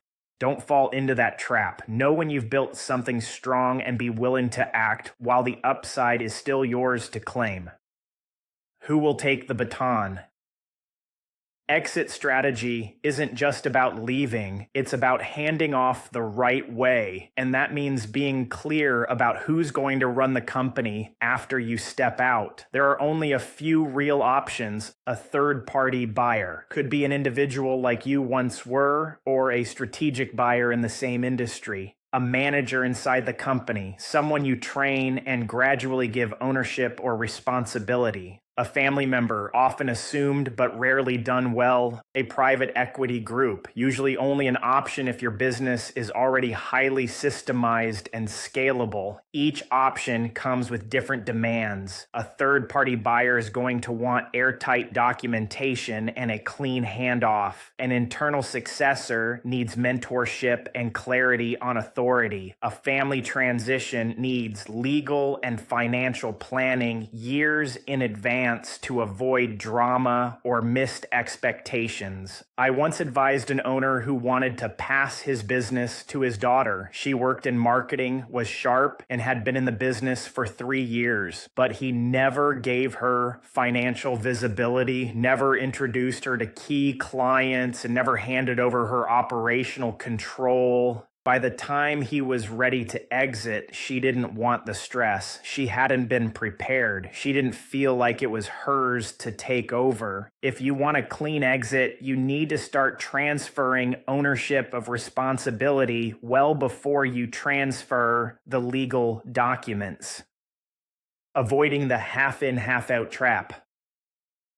Some owners try to step away without fully letting go. They sell 80% of the business but want to stay involved. Or they install a manager but keep second-guessing every decision. They show up to meetings, linger in the office, and wonder why morale tanks. Let me be clear, this doesn't work. There's a difference between staying available and refusing to let go. If you plan to step out, step all the way out, or create clearly defined guardrails for how you stay involved. If you've structured an earn-out or advisory post-sale role, that's fine, but respect the boundaries. If you've handed off to a general manager, empower them fully. Don't say you're retired and then keep calling the office every morning. I've seen more post-exit tension come from confused roles than bad financial terms. Clarity creates trust. Trust allows for clean transitions, and a clean transition protects both your legacy and your payday. What legacy are you really leaving? Eventually, the money fades, the equity checks clear, the paperwork is filed, you're out. What's left? For most entrepreneurs, there's a surprising emotional vacuum after the exit. You've spent years building something, fighting for it, solving problems, hiring, firing, growing, and then suddenly you're not needed anymore. That's not always a bad thing, but it hits harder than most people expect. So the question becomes, what are you building this business to do for your life beyond the money? Is it about providing for your family, funding your freedom, creating jobs, giving back to your community, supporting a cause? If you don't get clear on that now, the exit won't feel like a win. It'll feel like a loss. When I sold one of my companies, the best moment wasn't the wire transfer. It was walking into the shop 6 months later and seeing the same team thriving, new systems in place, and a young GM I'd hired running the operation like he owned it. That's a legacy. That's what lasts. Final thought, build to leave, not to escape. The worst time to plan your exit is when you're desperate to get out. The best time is long before you need to. Start thinking now about how you want to leave and what it will take to make that happen. Make yourself optional in business. Create systems that don't require your name on every decision. Train your people, clean your books, and document your process. Not because you're trying to run away, but because you're building something that lasts beyond you. Whether you exit in 5 years or 15, you'll do it with clarity, confidence, and control. That's how you turn ownership into freedom. Takeaways. 1. Plan your exit from day one. Don't wait until you burn out. 2. Build a business that can operate without you. 3. You need 2 to 3 years to plan properly and get the house in order before it is ready to market. 4. Understand what your tax burden will be and plan how best to minimize it. 5. Think like a buyer. Reduce risk, improve systems, document everything. 6. Design for optionality. Create freedom to sell, step back, or scale. 7. Avoid customer and key person dependencies that kill valuation. 8. Timing is never perfect. Being prepared matters more. 9. Train your successor early, whether internal or external. 10. Exit cleanly. Don't hover or undermine new leadership. 11. Clarify your post-exit purpose. Money alone won't satisfy. 12. Exiting well starts with how you build today. Conclusion. If you've made it this far, you're closer than you think, closer to leaving your W-2 job, closer to owning your first business, closer to having real control over your time, your money, and your future. You don't need a genius-level IQ. You don't need to be born into wealth. And you sure as hell don't need to wait for the perfect business because it doesn't exist. What you need is what most people lack: clarity, courage, and a willingness to act. This book gave you the roadmap. You've seen how I did it, what I've learned, and what I do differently. Now it's your move. Start looking at deals. Start building your network. Start having conversations that move you forward. Don't overthink it. Don't wait for certainty. The only way you'll ever feel confident is by getting into the game. And if you want help doing that, I've built a few ways to keep you moving. Join the community. Surround yourself with people who are on the same path. You'll learn faster, stay motivated, and get the inside track on real-world deals.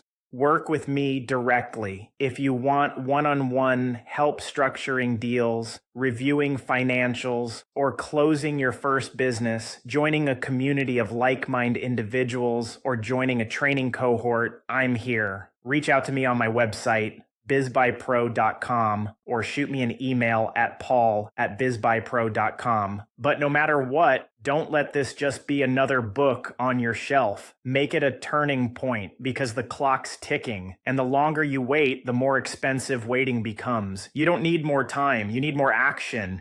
The future you want is already out there. Go buy it. This was the Exit Plan, the no BS guide to escaping your 9-to-5 by buying a profitable business, written by Paul Lajoie. Read to you by Paul Lajoie.